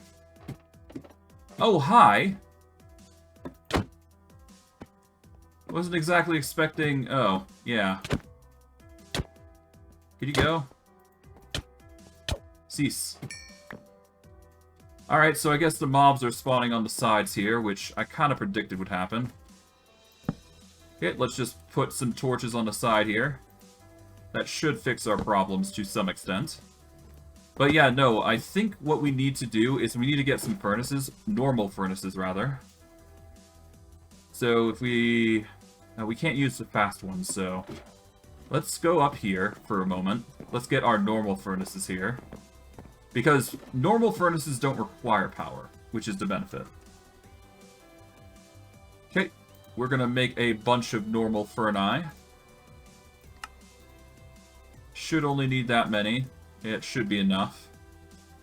We are low on cobblestone, but there is a simple solution to that problem. In fact, you know what? Let's make a cobblestone gen. I've been meaning to do this, so let's do it. We are going to make the highest quality one preferably, but we'll see how much we can actually muster. So let's start with the normal version. We need a bucket of water and lava, so let's get a bucket. Or 2 buckets, rather. And let's go get the bucket of lava and water. I do believe both of these will work in tandem. Oh, these were it. I was using the auto-clicker.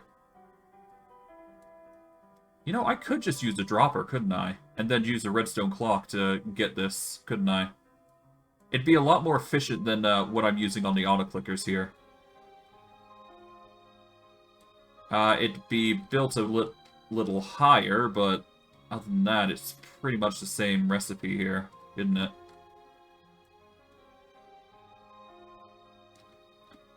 Yeah, no, all I'd have to do is just basically...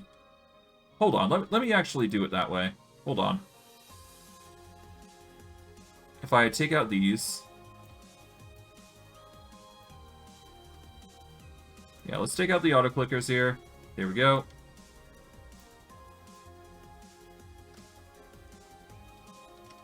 We've got a bunch of cobblestone, so that's fun. Oh, it's already at full capacity, these metal drums. Oh, boy. Alright, let's get some droppers. Oh, right, we need to provide it with power. Oh, you know what? Never mind. Maybe that's a good thing, that we've got the auto-clickers here.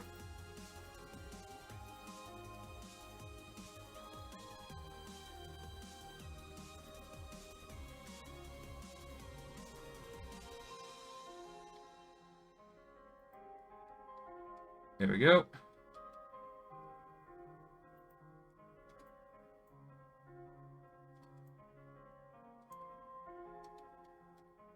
Alright, auto-clicker.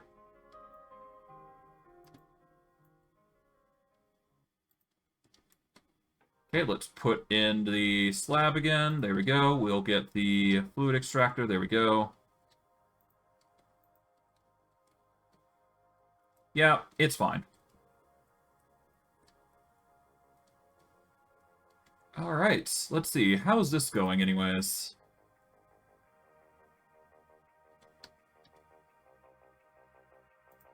It's been going rather well. Nice. Okay. We just need to expand upon that, but that's fine. For now, it's perfectly good. Alright. Now, where was I? I was making something, wasn't I? I was making a cobblestone gen. That's right. Okay, so if we go in here, we can make ourselves a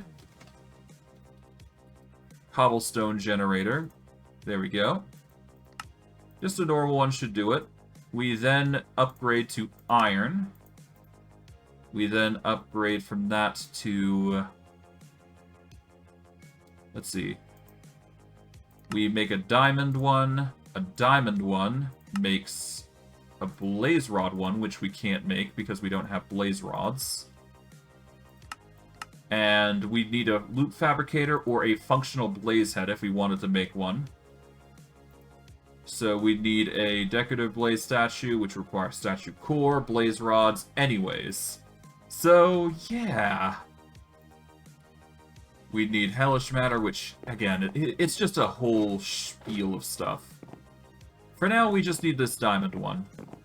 That should be the bare minimum of what we need to make a cobblestone gen work for us. Okay, we'll get some cable. Alright, so we're going to need storage. We're going to need an import cable. There we go. Take the storage cable, link it all the way over to here. Get a storage import cable. I want to simply put on blacklist. Set up the cobblestone gen. And that should siphon out any cobblestone we need. So there you go. Put in these. And we should slowly be getting cobblestone as a result of this. I think anyways. Yep. We're getting around 3 cobblestone per tick. Which is nice. Alright, let's just go down. And we're gonna go sort this out now. Alright. Now, normal furnaces, they don't cook as fast as the resourceful furnaces, I must admit. However, while they may not have the speed... Alright, so they're placing wood in there. That's not exactly what we want. Alright, so we need to replace the design here, I think. So we're gonna...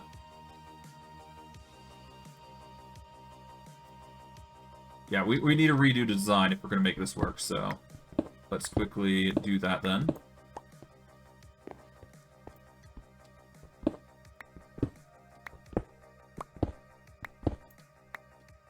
Okay.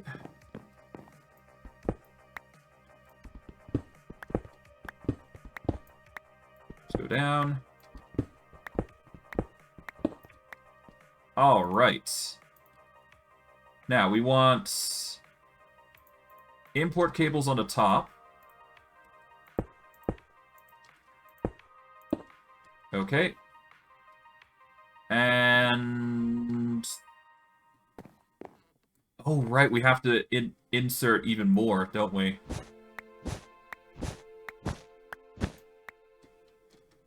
God, this is gonna get really complicated. But, to be fair, it's never easy to handle these sorts of things, so there you go. Alright. So, we want the import cables here. Alright, so we're going to start by placing down a furnace here. Well, no, we need a furnace on each and every... well, we'll put one here, because this is going to be the most accessible right now, because we can simply crouch and do that. So we'll do this. Now, we want the export to be charcoal. But we also want the charcoal to go here. So we also want the input to be oak wood on the top. And then we want charcoal to be on the bottom. Which we won't be able to do unless we put some extra export cables on the side, which I believe is the limiting factor here. So, if we place a cable... well, if we can get over there.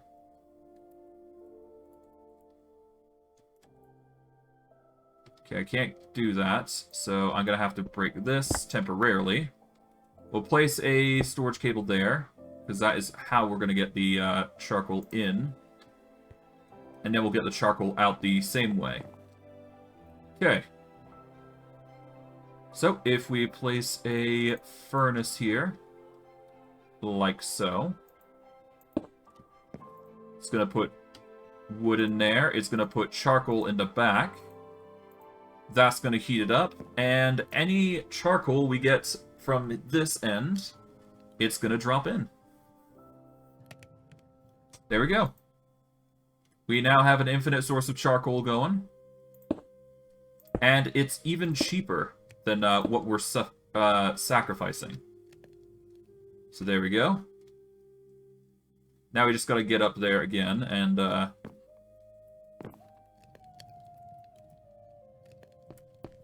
Oh, there we go. I gotta use shift. I've been using control. My bad. Alright, we'll place that there. Now, if we repeatedly place charcoal here, this is going to power the machine for us. Here we go. And this is an easier means of producing what we need. We put wood on the top. There we go.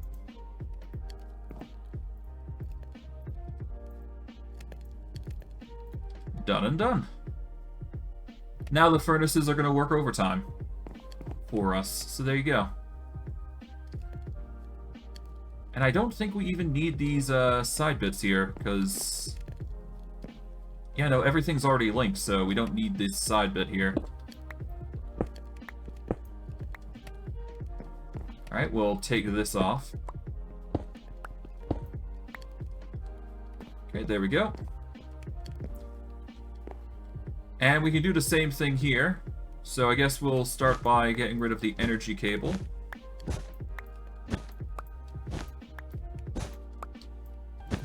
There we go.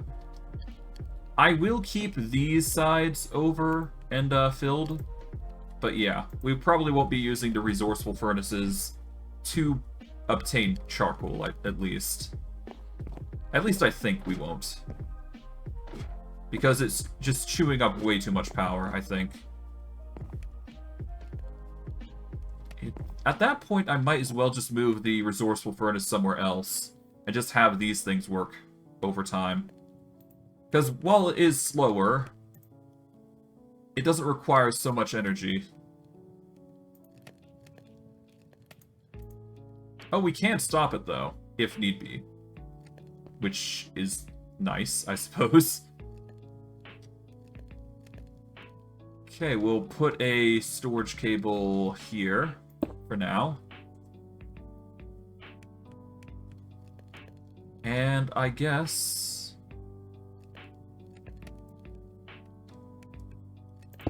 Let's get 3. Yeah, let's get 3 going. We want the top to be wood, as expected. There we go. Bottom is going to be charcoal.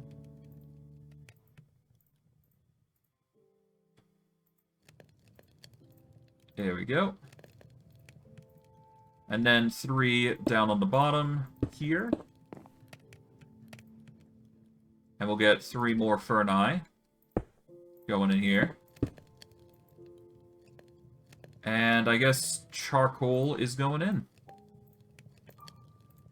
And because it actually powers itself with its own light, it's just basically providing a luminescence.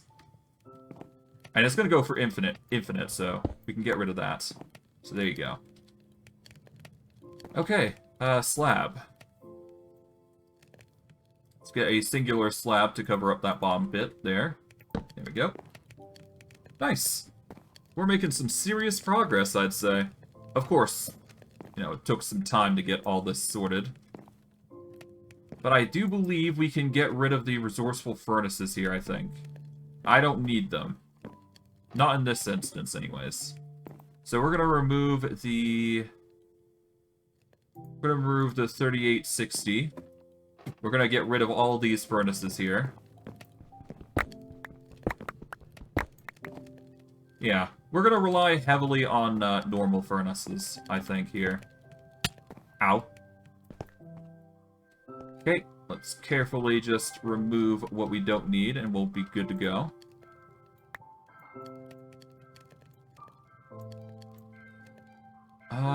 Let's toss most everything away in here. Hopefully this is the right move, and I'm not just making a huge mistake, but it should be fine. I'm confident in this decision, at the very least.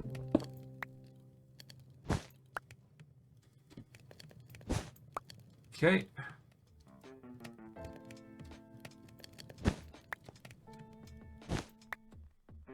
Alright, let's, yeah,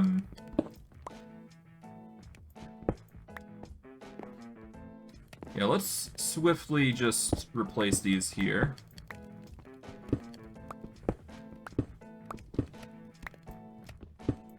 Okay, there we go. Let's get the storage import cables on the bottom. There we go. Get the storage exports on the top, even though they are unmarked currently. Oh, whoops. There we go. Done and done.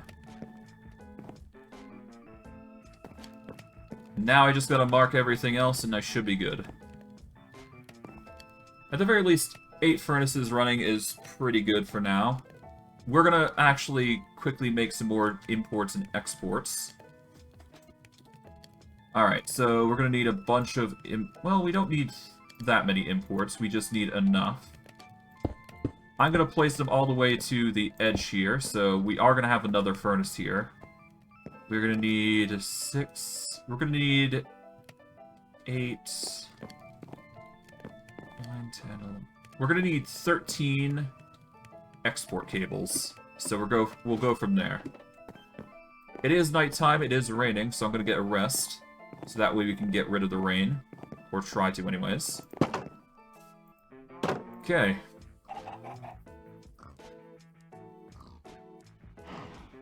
There we go. Nice, the rain stopped. That's gonna help us a lot. Alright. Energy transfer node can be used for later, which I can actually use now I think about it. For now, though, let's just make enough export cables. We're gonna need 13, I believe I said. There we go. Let's make 16 just to be safe. There we go, that's 17.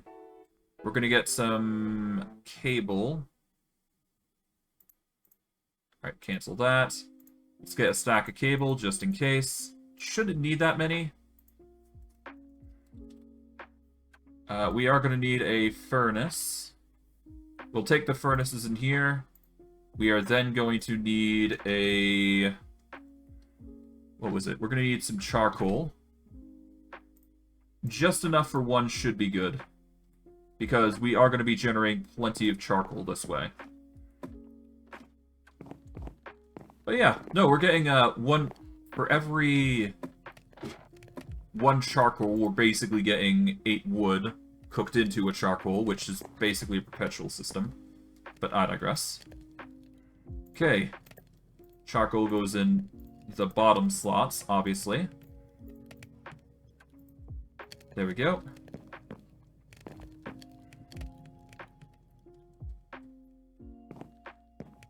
Okay, we are going to do the same here. This would have been a good furnace spot, I must admit, but could be... there could be better ways. Alright, for now, let's just toss them in there. There we go. Alright, we're also going to need wood. I completely forgot. Let's see, what wood am I willing to sack? I'm probably going to sack the most common of the lot, which is oak, because that's just how things go. Okay. Wood goes there.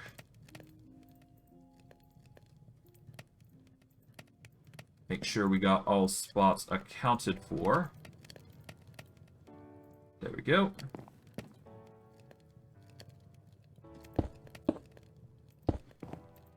Okay.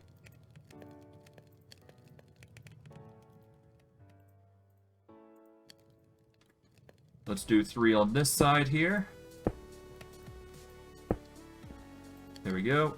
We want charcoal specifically on the sides as well. There we go. Done and done. Okay, we want charcoal on the bottom. Alright, let's place these two in. There we go. Charcoal on the side. Wood on the top. Place our furnace. There we go.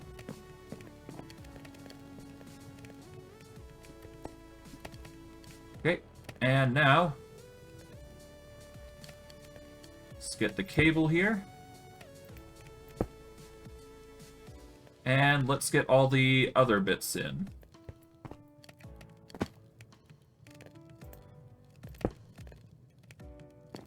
Oh, wait. What am I doing? Okay, that's wrong placement. Well, that was skillful of me. Climbing like that. Jeez.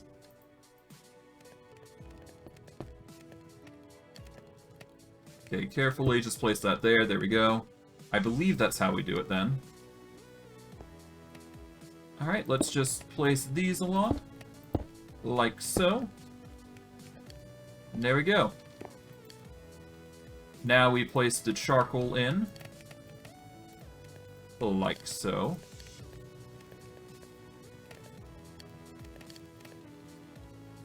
And there we are. Place our furnaces in. And there we go. All of them are now working, and they're providing charcoal. Of course, this is a perpetual system and requires, you know, effort, but we are now sacrificing all of our power. Well, all of our power is basically being focused into those drills now. That is all it needs to do. Meaning, this is going to generate a lot of power, I predict. Which is going to be nice. Yep, all that's powered. Oh, it seems like not everything is powered, but most of everything is getting powered now. It's still slow, but it gets the job done. Let's get some more cable, just to be safe, and make sure we're getting as much of an efficient pass as possible. Might as well, right? Just to make sure everything's siphoning properly, and go from there. Yeah, not everything's receiving power as much as the others. But that's fine. We're doing our absolute best to fuel everything. Okay. I'm probably going to need to rely on biofuel next time. Or some other method, but hey. The charcoal method is a power source, so what we'll probably do is we'll build another layer on top of that layer in order to provide for a biofuel efficient one. A biofuel method. That said, I'm going to need a massive battery to store all this energy. Otherwise, it's just going to be useless storage. Alright. Let's see. What sort of RF capabilities we got? I know... Okay, Applied Energistics has support for it. Basic energy cubes might be our way to go. At least I'm thinking we do. It's got induction cells, and we've got energy cubes, which can store KRF. It seems like it can store RF as well, so that's an option. Or at least I think it can. And there's also Nuclear Craft, which has RF storage methods as well, so there you go. And worst case, we can also rely on solar power, which is interesting. But I digress. What else can we do here? Got the furnaces working overtime, we got those working. I do believe I wanted to try and expand my storage options. How's boron looking? We've only got one, which kind of sucks. Kind of wish we had more. Because we do need a little bit more before we are able to even consider getting the last bit. Apparently blood is spilling into this area, which is annoying me greatly. I should probably fix that somehow. For now, though, let's just siphon out the glass as we come. Or go along, rather. And there we go. Yeah, it's not an efficient way of doing it, but whatever. Still need to get all the boron out. Or boron cooked, so... hopefully we get some more boron. Otherwise, we won't be able to finish this project here. I guess in the meantime, what I can do is I can focus on the farm there. Because I do believe I have a harvester, don't I? Let's see. Industrial Foregoing, we've got the plant interactor. I do believe this is what we need. We are going to face this against the core to start with, I think, as a starting area. Alright, let's see. Let's show the working area. Okay, so it works up to there. Meaning I might be able to get actually 2 crops in, if I'm lucky. Okay, so it doesn't go there, but I can lift it up a block or 2. So if I... let's get some... alright, so let's get some cable. We're gonna need power, and then we're gonna need an import cable, which imports items from attached inventory into network. So we're gonna need one of those. We're gonna need cable, obviously. And we are going to need a way to provide power. So we're probably going to go with the energy cable. And we're going to need extra extraction cables. Let's place some furnaces here, just to give us some distance to work with. Let's place the plant interactor. There we go. Oh, okay, so we can only go... dang. I might be able to increase the range. I might be.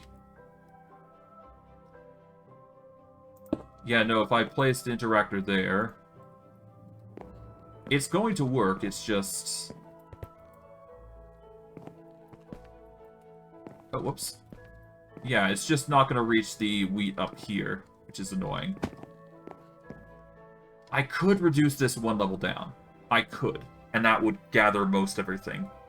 But it would gather the wheat as well. I would lose out on the ability to light up the area with glowstone here, but... I mean, it's a small price to pay, to be fair. Hold on. You know what? Let's do it. It's not the best method, but it gets the job done, so that's all that matters.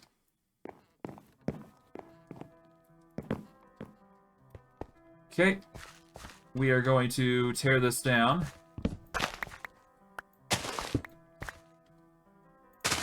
Alright, take all the wheat. We are going to take this. Let's take all the farmland.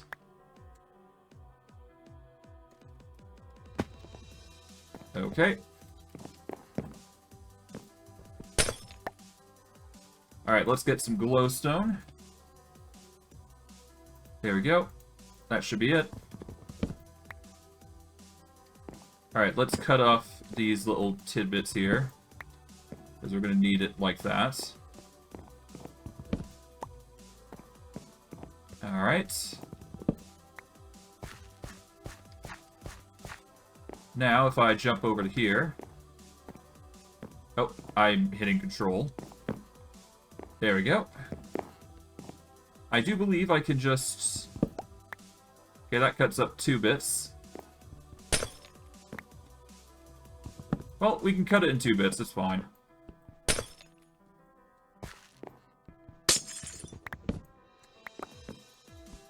There we go.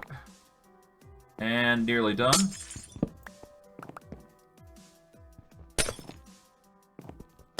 Alright. Now, all we gotta do is place the glowstone and start placing the blocks again. Shouldn't be too hard. Yep, there we go.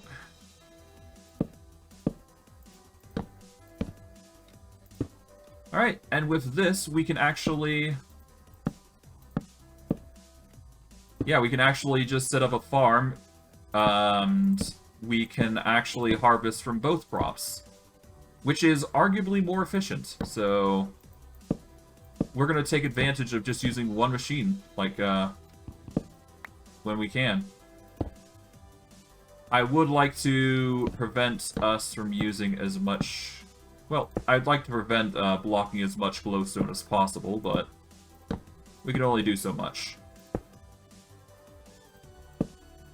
Worst case, I just make some lights on the sides, and then we can just grow from there. But as long as we're growing, we can take advantage properly.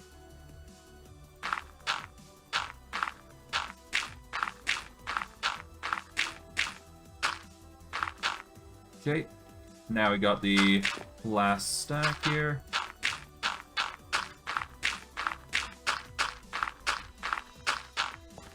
Okay. Break that. Hop up.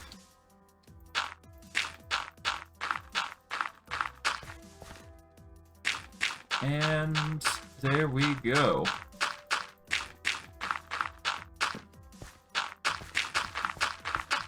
Done. Alright, from there, we can place the glowstone here. It'll be a temporary solution. Well, it'll be a temporary area for now. Because we do plan on placing the growth harvesters in that area. Because that is the prime location for it. But we can always place glowstone on the sides once we're done. But that's besides the point. For now, we want the sprinkler in position. There we go. Break that. Now we place down the apiary once more. Place in all the 64 bees. Let's get the diamond hoe. And let's get everything sorted. There we go. And all we really need to do is just pass the power over. Then we need to expand the area up to a 9x9. And then we should be good.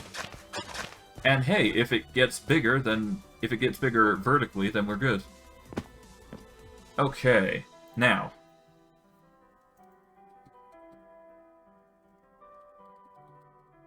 Okay, so we're looking for Industrial Foregoing upgrades, so... Alright, upgrades. Here we go. Conveyor upgrades are a thing, but that's not what we want. We want add-ons here. Now, let's see. What add-ons do we benefit from? We can get a range add-on, which would arguably be the best here, I think. Energy field add-on, leaf shearing add-on, fortune add-on. It will add fortune/looting to the machines that accept the add-on. It needs to be enchanted with fortune, and it will use the enchantments level for the machine's actions. Okay. What does this do? It will increase the working range of some machines. Not all of the machines will accept them. Yep. And let's see.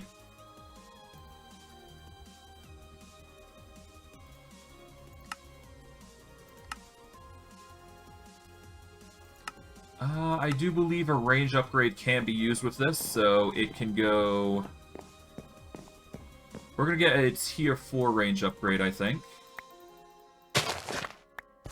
And we should be able to make that work. I do believe. Oh, we will have to see. But yeah, no. Let's get the range upgrade, and we'll go from there. I do think we have the materials to make it. I'm not 100% certain, but we can certainly try. Alright, so to make this, let's see. To make a range upgrade, we need plastic. And we need something in the middle. We need a glass pane. A gray glass pane, specifically. Oh, we're gonna need specific glass panes. Oh god, that's pain. Okay, so... we need colored glass, specifically.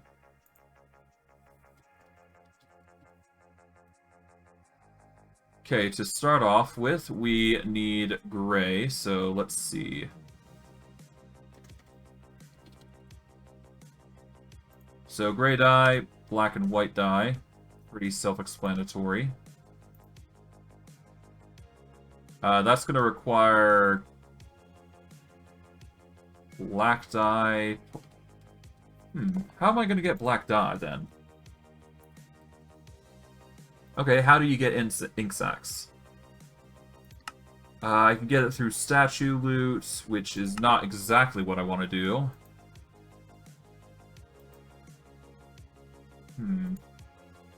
I could make black dyed water. But that's not going to be a good solution. Black dye powder is not a good one. Pulverized coal. It's the cheapest option, but I could use a squeezer or a mechanical press. Or mechanical squeezer, rather. There's also other viable things, but I digress.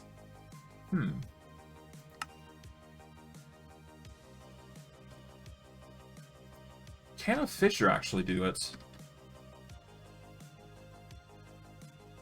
Let's see. Fish is not gonna cut it. Let's go into... Alright, so Industrial Foregoing should have a fishing machine. Sewage, animal filter, sledge, no. I just know there's a way I can fish items as well. Because Industrial Foregoing is just really good at making various things.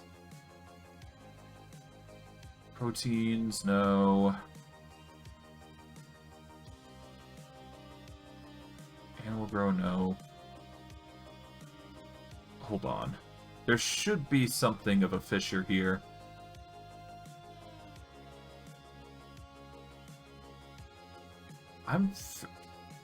Okay, maybe this is an old enough version that I can't really find such a thing. That's odd. Yeah, so last I recall, there is a machine that is in Industrial Foregoing that allows you to fish.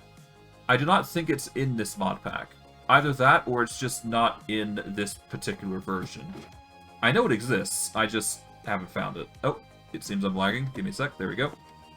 Yeah, I guess it's just not a thing that exists in this mod pack, which kinda sucks.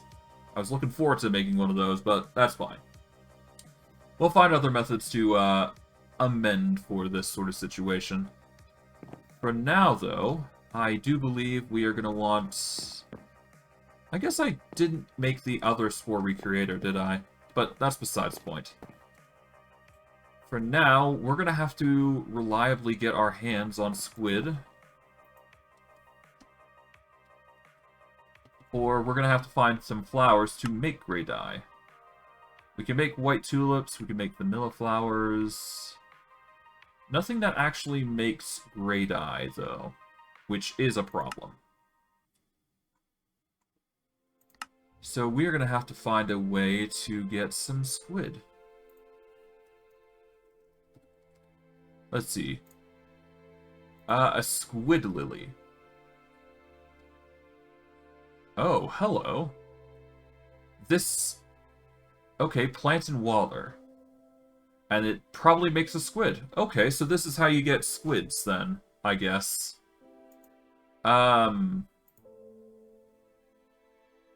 We won't be able to benefit from the statue cores, I don't think. Prevents natural spawning of passive animals like squids, bats, or ocelots, a big radius around a lamp. Okay, interesting. I think the squid lily is the best option we have. So we're gonna make one of those, I think. We lack a lily pad, we lack any sort of die, so that's kind of a, You know what, let's get the grinder. Let's get the... Here we go. We'll grab the grindstone. We're gonna put in that. We're gonna take a stack of charcoal with us. If we had a horse, I could use that as part of this mechanism here.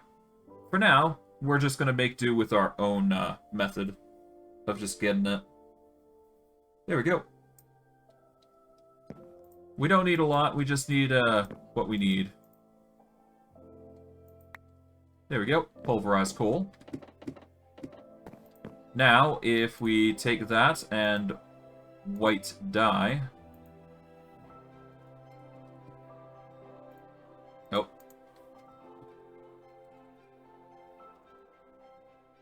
Okay, let's get some bones. Turn it into bone meal. Alright, let's convert us...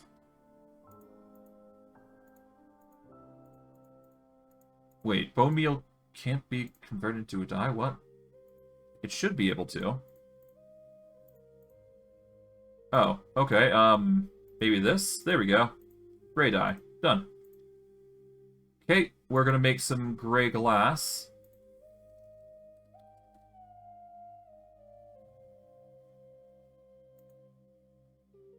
Oh, we need more. Okay, I'm gonna need to make 3. Okay, so... This is to make panes, of all things. So... Can't believe we have to do this. Oh, well. Okay, let's just make it all the way there. There we go. Now, if we get some bone meal. There we go. Take these. There we go. We've got plenty of gray dye now.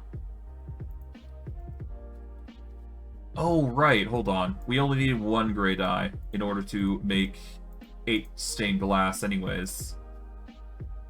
Oh, wait. This is clear. We don't need clear. We need, the normal glass. Okay, let's get the gray dye here. There we go. Okay. Now, finally, we can take the gray stained glass, make some panes out of it. There we go. And we can make our first upgrade. Alright, first upgrade is... Oh, no, it's add-on. It's called an add-on. There we go. Wait. Did it literally just have to be a... Oh, wait, is it a black... Is it a... No, wait, you can use gray panes. You just have to use a pane. There we go. Range add-on. There we go. Okay. Next add-on. We need more lapis. If we use the grindstone, we can get more lapis that way. We've also got the lapis lazuli ore option.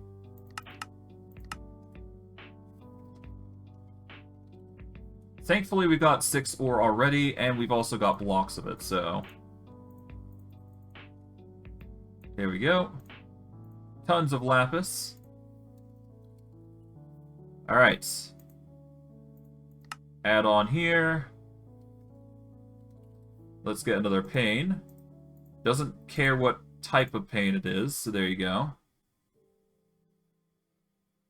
Oh, wait. I could just go directly to the pane type. Okay. Alright, well, let's actually see what the add-ons do. Because we got 1 and 2.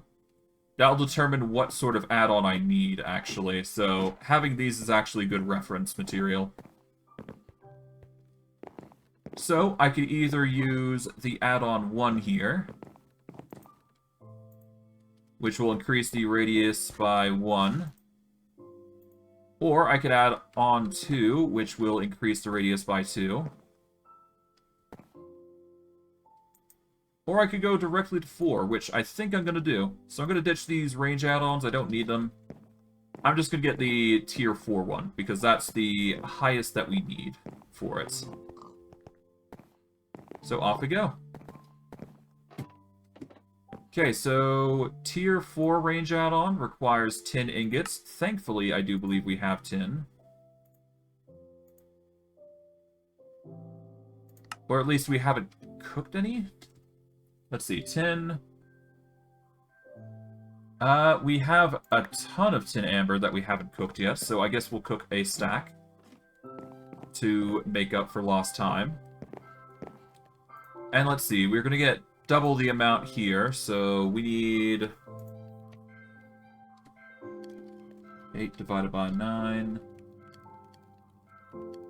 We need about, let's see, 127. Okay, so we need only 126, so we just need to remove 1. So we just need 63. Put in the rest for now. Alright, we will take the glass while we're here.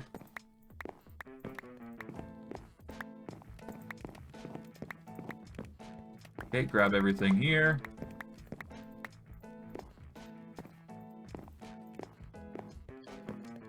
Yoink.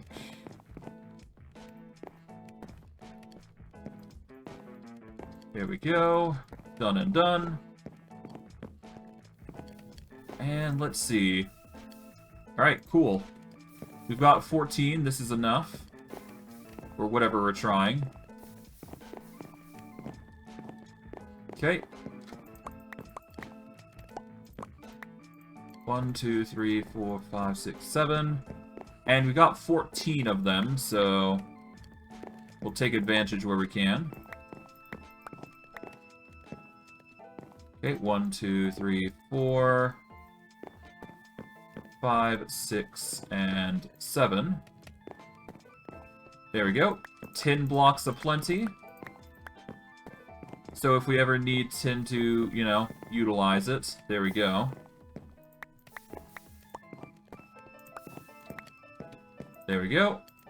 Now let's get the glass out.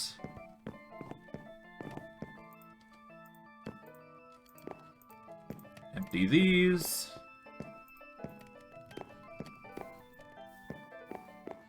And there we go.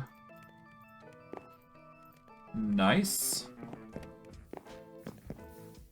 And with that, that's a ton of clear glass. We've got a ton of tin that we're going to immediately turn into ingots. Then we'll go down the steps here.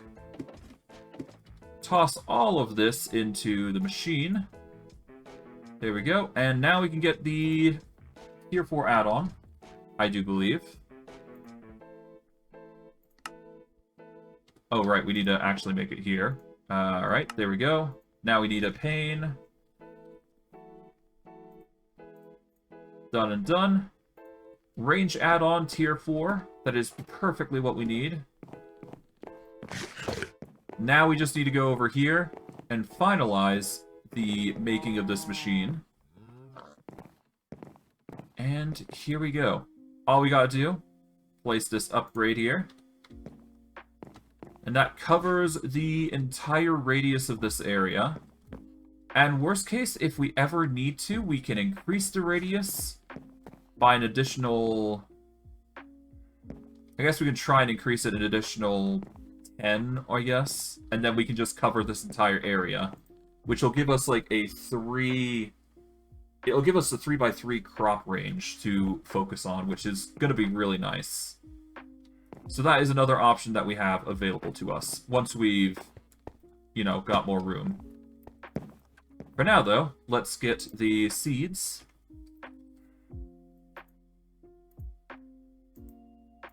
We should only need a stack and a quarter for this. There we go.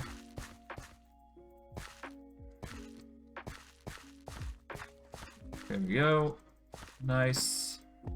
Of course, I'm going to have to obviously put these things in a... Well, I'm going to have to find a way to, you know... Well, I'm going to have to find a way to store these, but that's fine. We're probably going to be using a lot of them anyways for just sacking into the biogenerator that we're going to make. Because I plan on using a diversity of crops to power it, so... It's going to use a lot of stuff, except probably for the mineral berries, because they're my current food source. But I digress. Now we just need to get the plant interactor into a position where it can work. I guess all we need to really do here is just break these 2 blocks here, and then we are good. Because one will import the items, right? Because it's going to take the items in. Okay, so we need... Yep, we need a storage import cable here. And then we just need a power generator here. Which I do believe is as easy as putting in a power buffer. We should be good. I guess what I can do here is I can put glowstone on the corners here. And that would be ample enough. Yep, let's get some... Oh, we've already got glowstone on us, so we'll put glowstone here and here. There we go. Now, if I put some cable down here... we're going to need some extra water, actually, so I'm going to try and get that as well. And we'll go from there. Okay. Grab some water. And now we can just go over here. We're going to probably do some water antics by climbing down and making sure we get the cable in the right position. So we'll do that. Place the water here. Okay, we will place the cable there and here and go along. There we go. Pick that up. Let's grab the slabs, put them away. Alright, we're going to need the...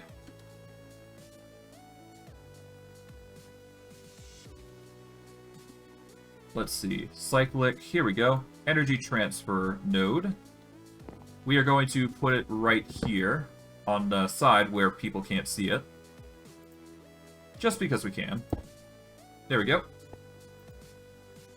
All we need to do is just put an energy extraction cable on the side here. And we just need to bring the energy cable all the way up, like so. We then are going to need a GPS marker. We'll take this one, change the coordinates as such. We then put a slab over this.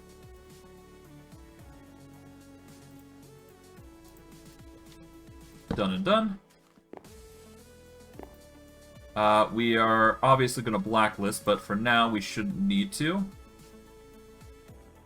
Okay, we will put a pause to the machine for now. It is going to connect once it's ready, but for now we just want it to... We just want to have connection right now. That's the important part here. We take this node here, we're going to go all the way to our furnace.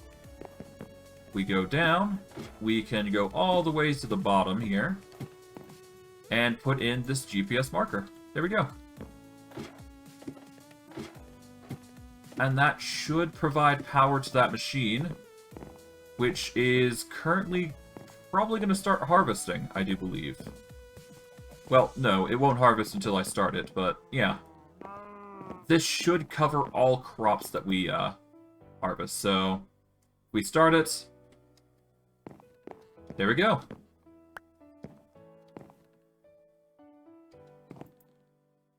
It begins to interact with everything here. It doesn't seem to harvest everything, though.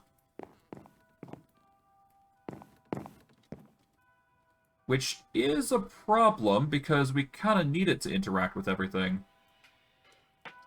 That's a concern. Hold on. Okay, let's pause it, because it's clearly not doing everything it's supposed to be doing.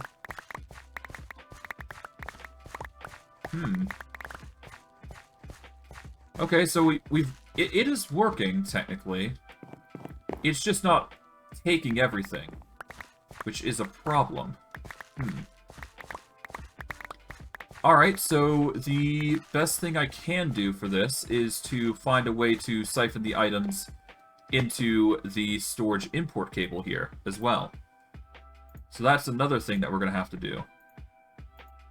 On top of what we've got here.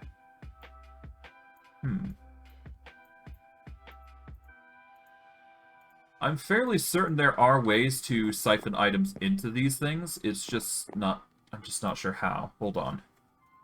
Let's see.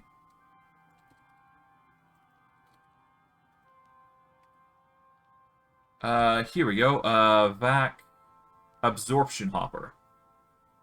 Vacuums up items and XP orbs in a 7x7x7 area. Can be configured to push out on any side.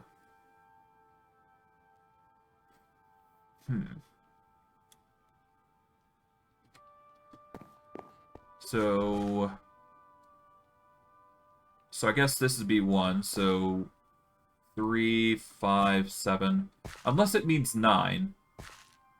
In which case, I guess we can put it where the glowstone is, maybe? But that would be a problem, wouldn't it? Because it won't work as intended. I guess I could put it on the glowstone here instead. And that way it'd suck up anything at a distance.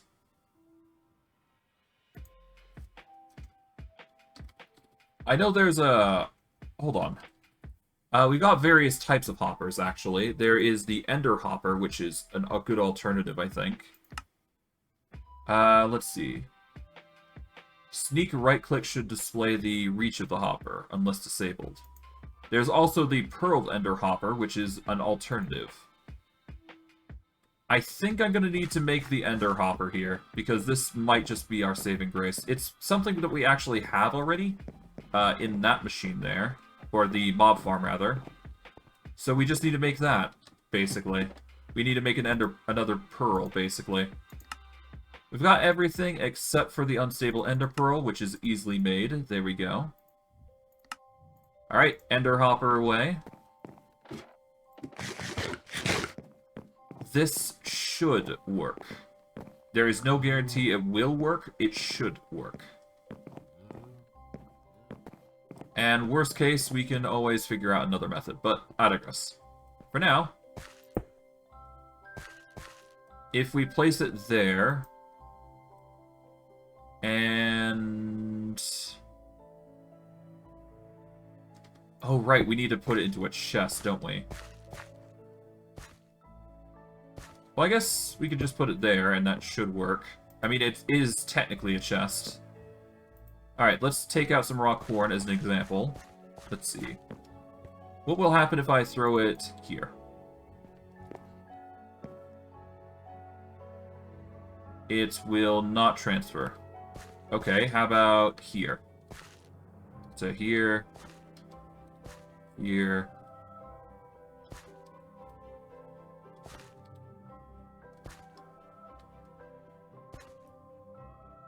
Oh, whoops. Not what I meant to do. Oh, God. Not what I want. There we go.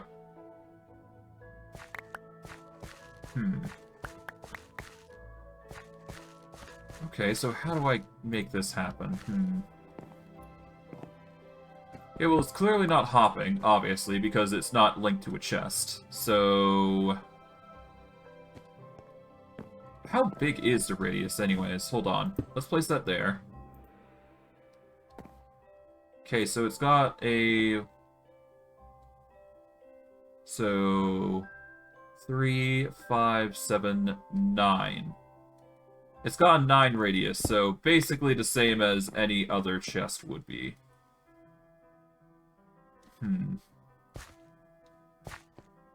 Although it does have a big top radius, doesn't it? Hold on. Yeah, it's got a big top radius. Because it goes up and down. So I could probably place the chest up on top. And that would still work, I think. Let's go check to make sure. We are going to need a chest. Thankfully, we got one final chest here. So if I place the chest here, place the ender hopper here.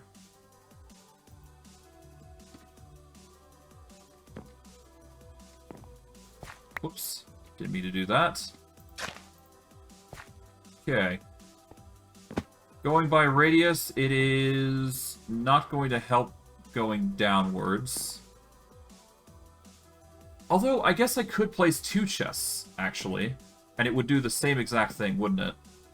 I just need a chest on the bottom and a chest on the top, so... I'd need a cable going up. Which, I guess is a bit more tedious, but... yeah, it's a small price to pay. Alright.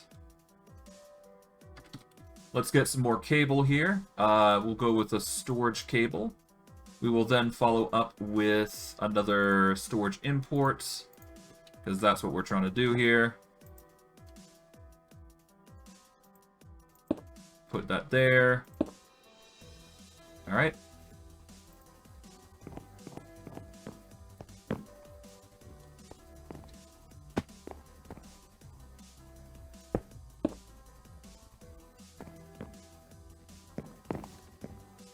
Okay.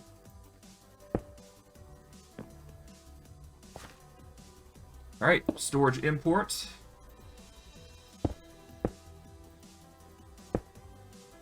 There we go. I guess we'll break these because we can. Done and done. Alright, we are gonna blacklist, so that way anything that goes into here, or this chest, is gonna be siphoned out. And then we just need to build on the bottom, doing the same exact thing, but with a chest. So that way, even if this plant interactor doesn't pick up everything, we can actually use the ender hoppers here to resolve most of the issues. So now, all we gotta do is just place a bit on the bottom, which is much easier said than done. So, I guess... yeah, I'm gonna have to actually get the items first, so I'm gonna need some... building blocks. I'm gonna need a bucket of water, which we've already got. And yeah, we're just gonna need cobblestone to help us get into position. So there we go. We get the cobblestone. We need another ender hopper.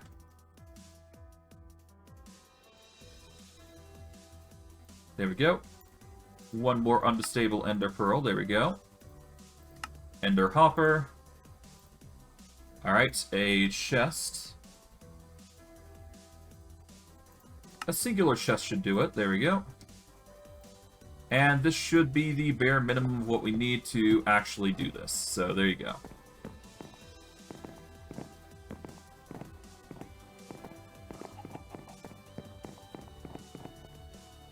Now, if I go...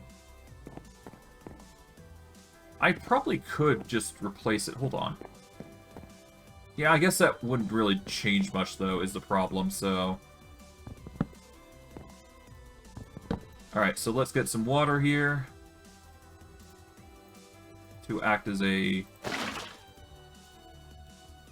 well, act as the ladder, basically.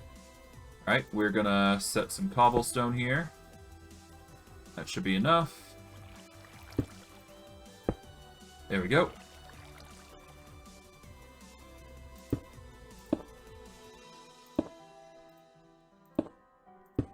Alright, now, for this to work, we're probably going to put the ender chests...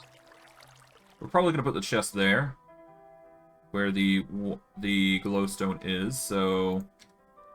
we'll put a block there to set things up. We will place that there. Break the glowstone. We will place the chest here. Alright, we're going to need to go down a level, so I'm just going to quickly set a block down there. There we go. That'll bring it down 1 block, just enough for what we need. So break that. There we go. Now we place down the ender hopper here. There we go. Now if we shift right click the ender hopper here. Let's see, how's the barrier looking? It's a bit wonky and it's looking awkward, but it does get the job done. So I guess we'll place it 1 block higher just because we can. Okay, break that. Okay, we're just gonna replace the chest. Alright, chest goes here. Ender hopper there. Basically does the same exact thing, it's just 1 block higher. Makes it look nice between the 2 diagrams. So there we go. Probably don't even need to do that, but that's fine. Whatever. The point is that it's working. Alright, we'll take those out. Now we just need to get the cable in. We just get the storage cable across from here. Maybe not there specifically, but we will guide the cable along. There we go. And I do believe all we gotta do is add a storage import. There we go. Blacklist. And it should just do the job that we're doing here. So there you go. Okay. We'll just break all these, so that way we're not, you know, causing too much of a ruckus there. Alright. Grab a bucket. Take out the water. Now, let's just get some slabs just to finish things off. Probably gonna need a lot more, but I mean, we're gonna expand this farm even further, so no big deal.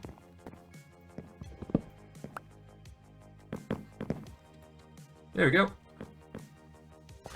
Apparently I know how to parkour, but I digress.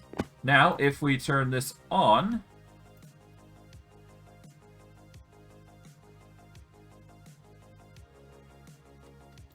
Oh, right, we should blacklist there. That way it's going to suck up items as well. We are getting an excessive amount of sludge, so I should be aware of that. And worst case, we're actually getting some items lost through this process, but we're getting most everything. That's fine. As long as we're getting most of our drops, then we're good. The only way I can think about fixing this problem is quite literally, I don't know, finding a way to actually barrier these things, which I think I can do. I just need to actually put in some blocks. So let's see, I guess stairs? Stairs and blocks, I guess. I can make some cobblestone stairs. Can we get glowstone stairs? We can't get glowstone stairs, so that's not an option. But we can use some glowstone as part of the build. For now, let's just go with cobblestone.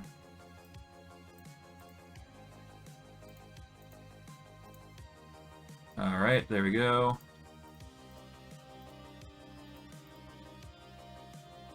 Or I could do slabs. That is another option. I mean, they do bounce, but I don't...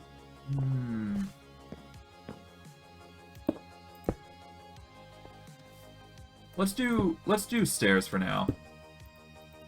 We're probably gonna move other blocks anyway, so it's no big deal.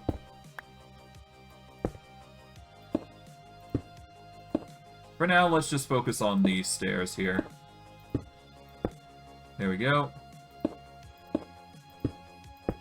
That does mean I'm gonna have to do the same exact thing on the top, though, if I do this.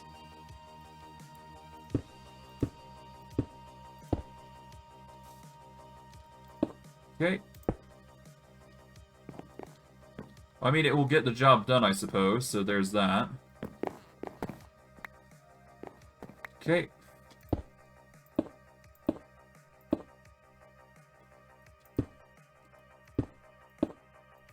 There we go. Man, this is messy. But hey, worst case, it's just losing some crops. It's fine. You know what? No. Let's not do steps. Let's not do stairs. There's no reason to do them. We're gonna lose crops anyways. It's fine. I just need to figure out a way to actually get rid of them more than anything, or find a better method of collection. But because this is meh. For now, though, we have managed to make both corn and, we'll pause this for now. But yeah, no, we've managed to make corn and, wheat a common thing. It's going to collect infinitely if we leave it on, so I'm not going to bother until I get some inventory management sorted. But I digress. I think I'm going to wrap it up here because we've managed to do quite a bit. Unfortunately, we were not able to upgrade our storage just yet, because we still need more boron, and then we need to make a hard alloy metal. It's a whole mess of things. But we do have the boron needed to at least... Well, I guess I'll do it right now. But we do have enough boron now, thanks to this final piece, that we can make ourselves a template for the last piece that we need. So let's just take a moment to cook cook that boron. We're gonna get all this glass processed while we're at it. And I think I'll wrap it up after that. So once this boron's complete, once we got the little piece that we've got, I will wrap it up here. But yeah, we've managed to do quite a bit this stream, I'd say. We've managed to not only upgrade our furnace, our seared smelter, but we've increased the amount of furnaces that we've been using to cook. We've changed out to normal furnaces because they provide, or cost less power. But that is a fundamental choice that will help us in the future, I'm sure. So there you go. Alright, we'll pump these. There we go.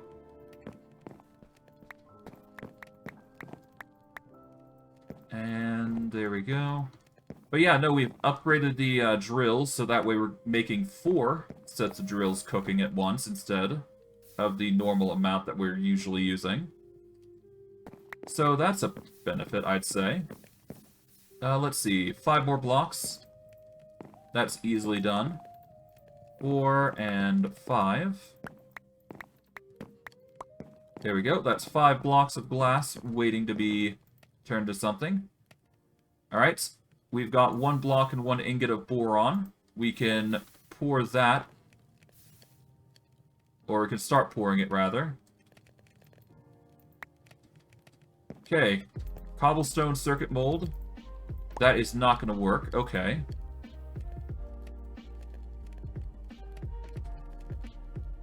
Alright, let's see. Alright, what do we need? We need a casting of a cobblestone circuit mold or a printed engineering circuit. Okay, so... with a single... Oh, we need ferroboron. Do we have ferroboron? No, we've got boron. So how do we make ferroboron?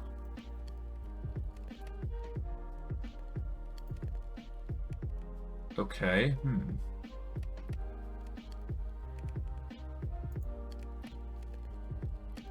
Okay, so we've got... Okay, so this is ferroboron. We've currently got boron. How do we make ferroboron,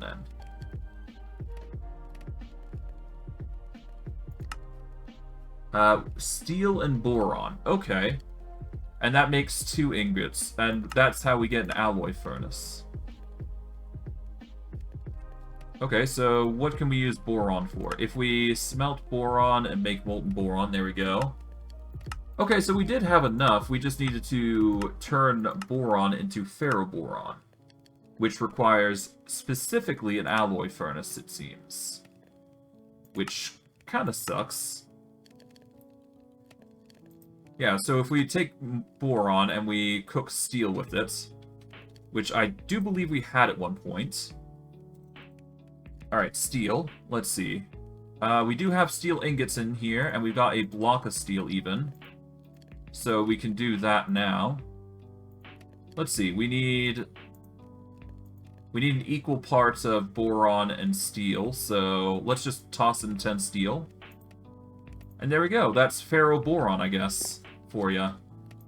And that should be enough ferroboron for not only that, but the refined recipe. But I'm going to leave that, well, yeah, no, I'm going to leave that until next time, because by doing this, we will have reached the Applied Energistics route. Or at the very least, part of it. So, for next stream, what's probably going to happen, aside from that, well, we're probably going to go into Applied Energistics, and we're going to try and delve into upgrading our inventory stuff by getting some high-quality materials through that method. So, yeah, we're going to be making a bunch of ferroboron that'll help us, well, I'll just pour this in, just so we have it. But yeah, we're going to be making some molds, we're going to be upgrading to Applied Energistics storage. We will probably still keep the simple storage network for the most of the machines. Mainly because I like using it, and it's nice to use. But yeah, we'll upgrade to that. We'll probably have to do some inventory management. But after that, I think I'm going to simply go into Astral Sorcery.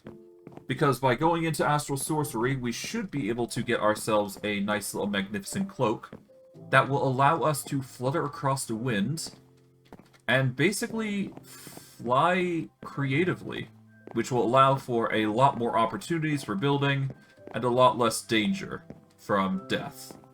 Which is, you know, the core mechanic of, you know, any concerned, you know, situation here.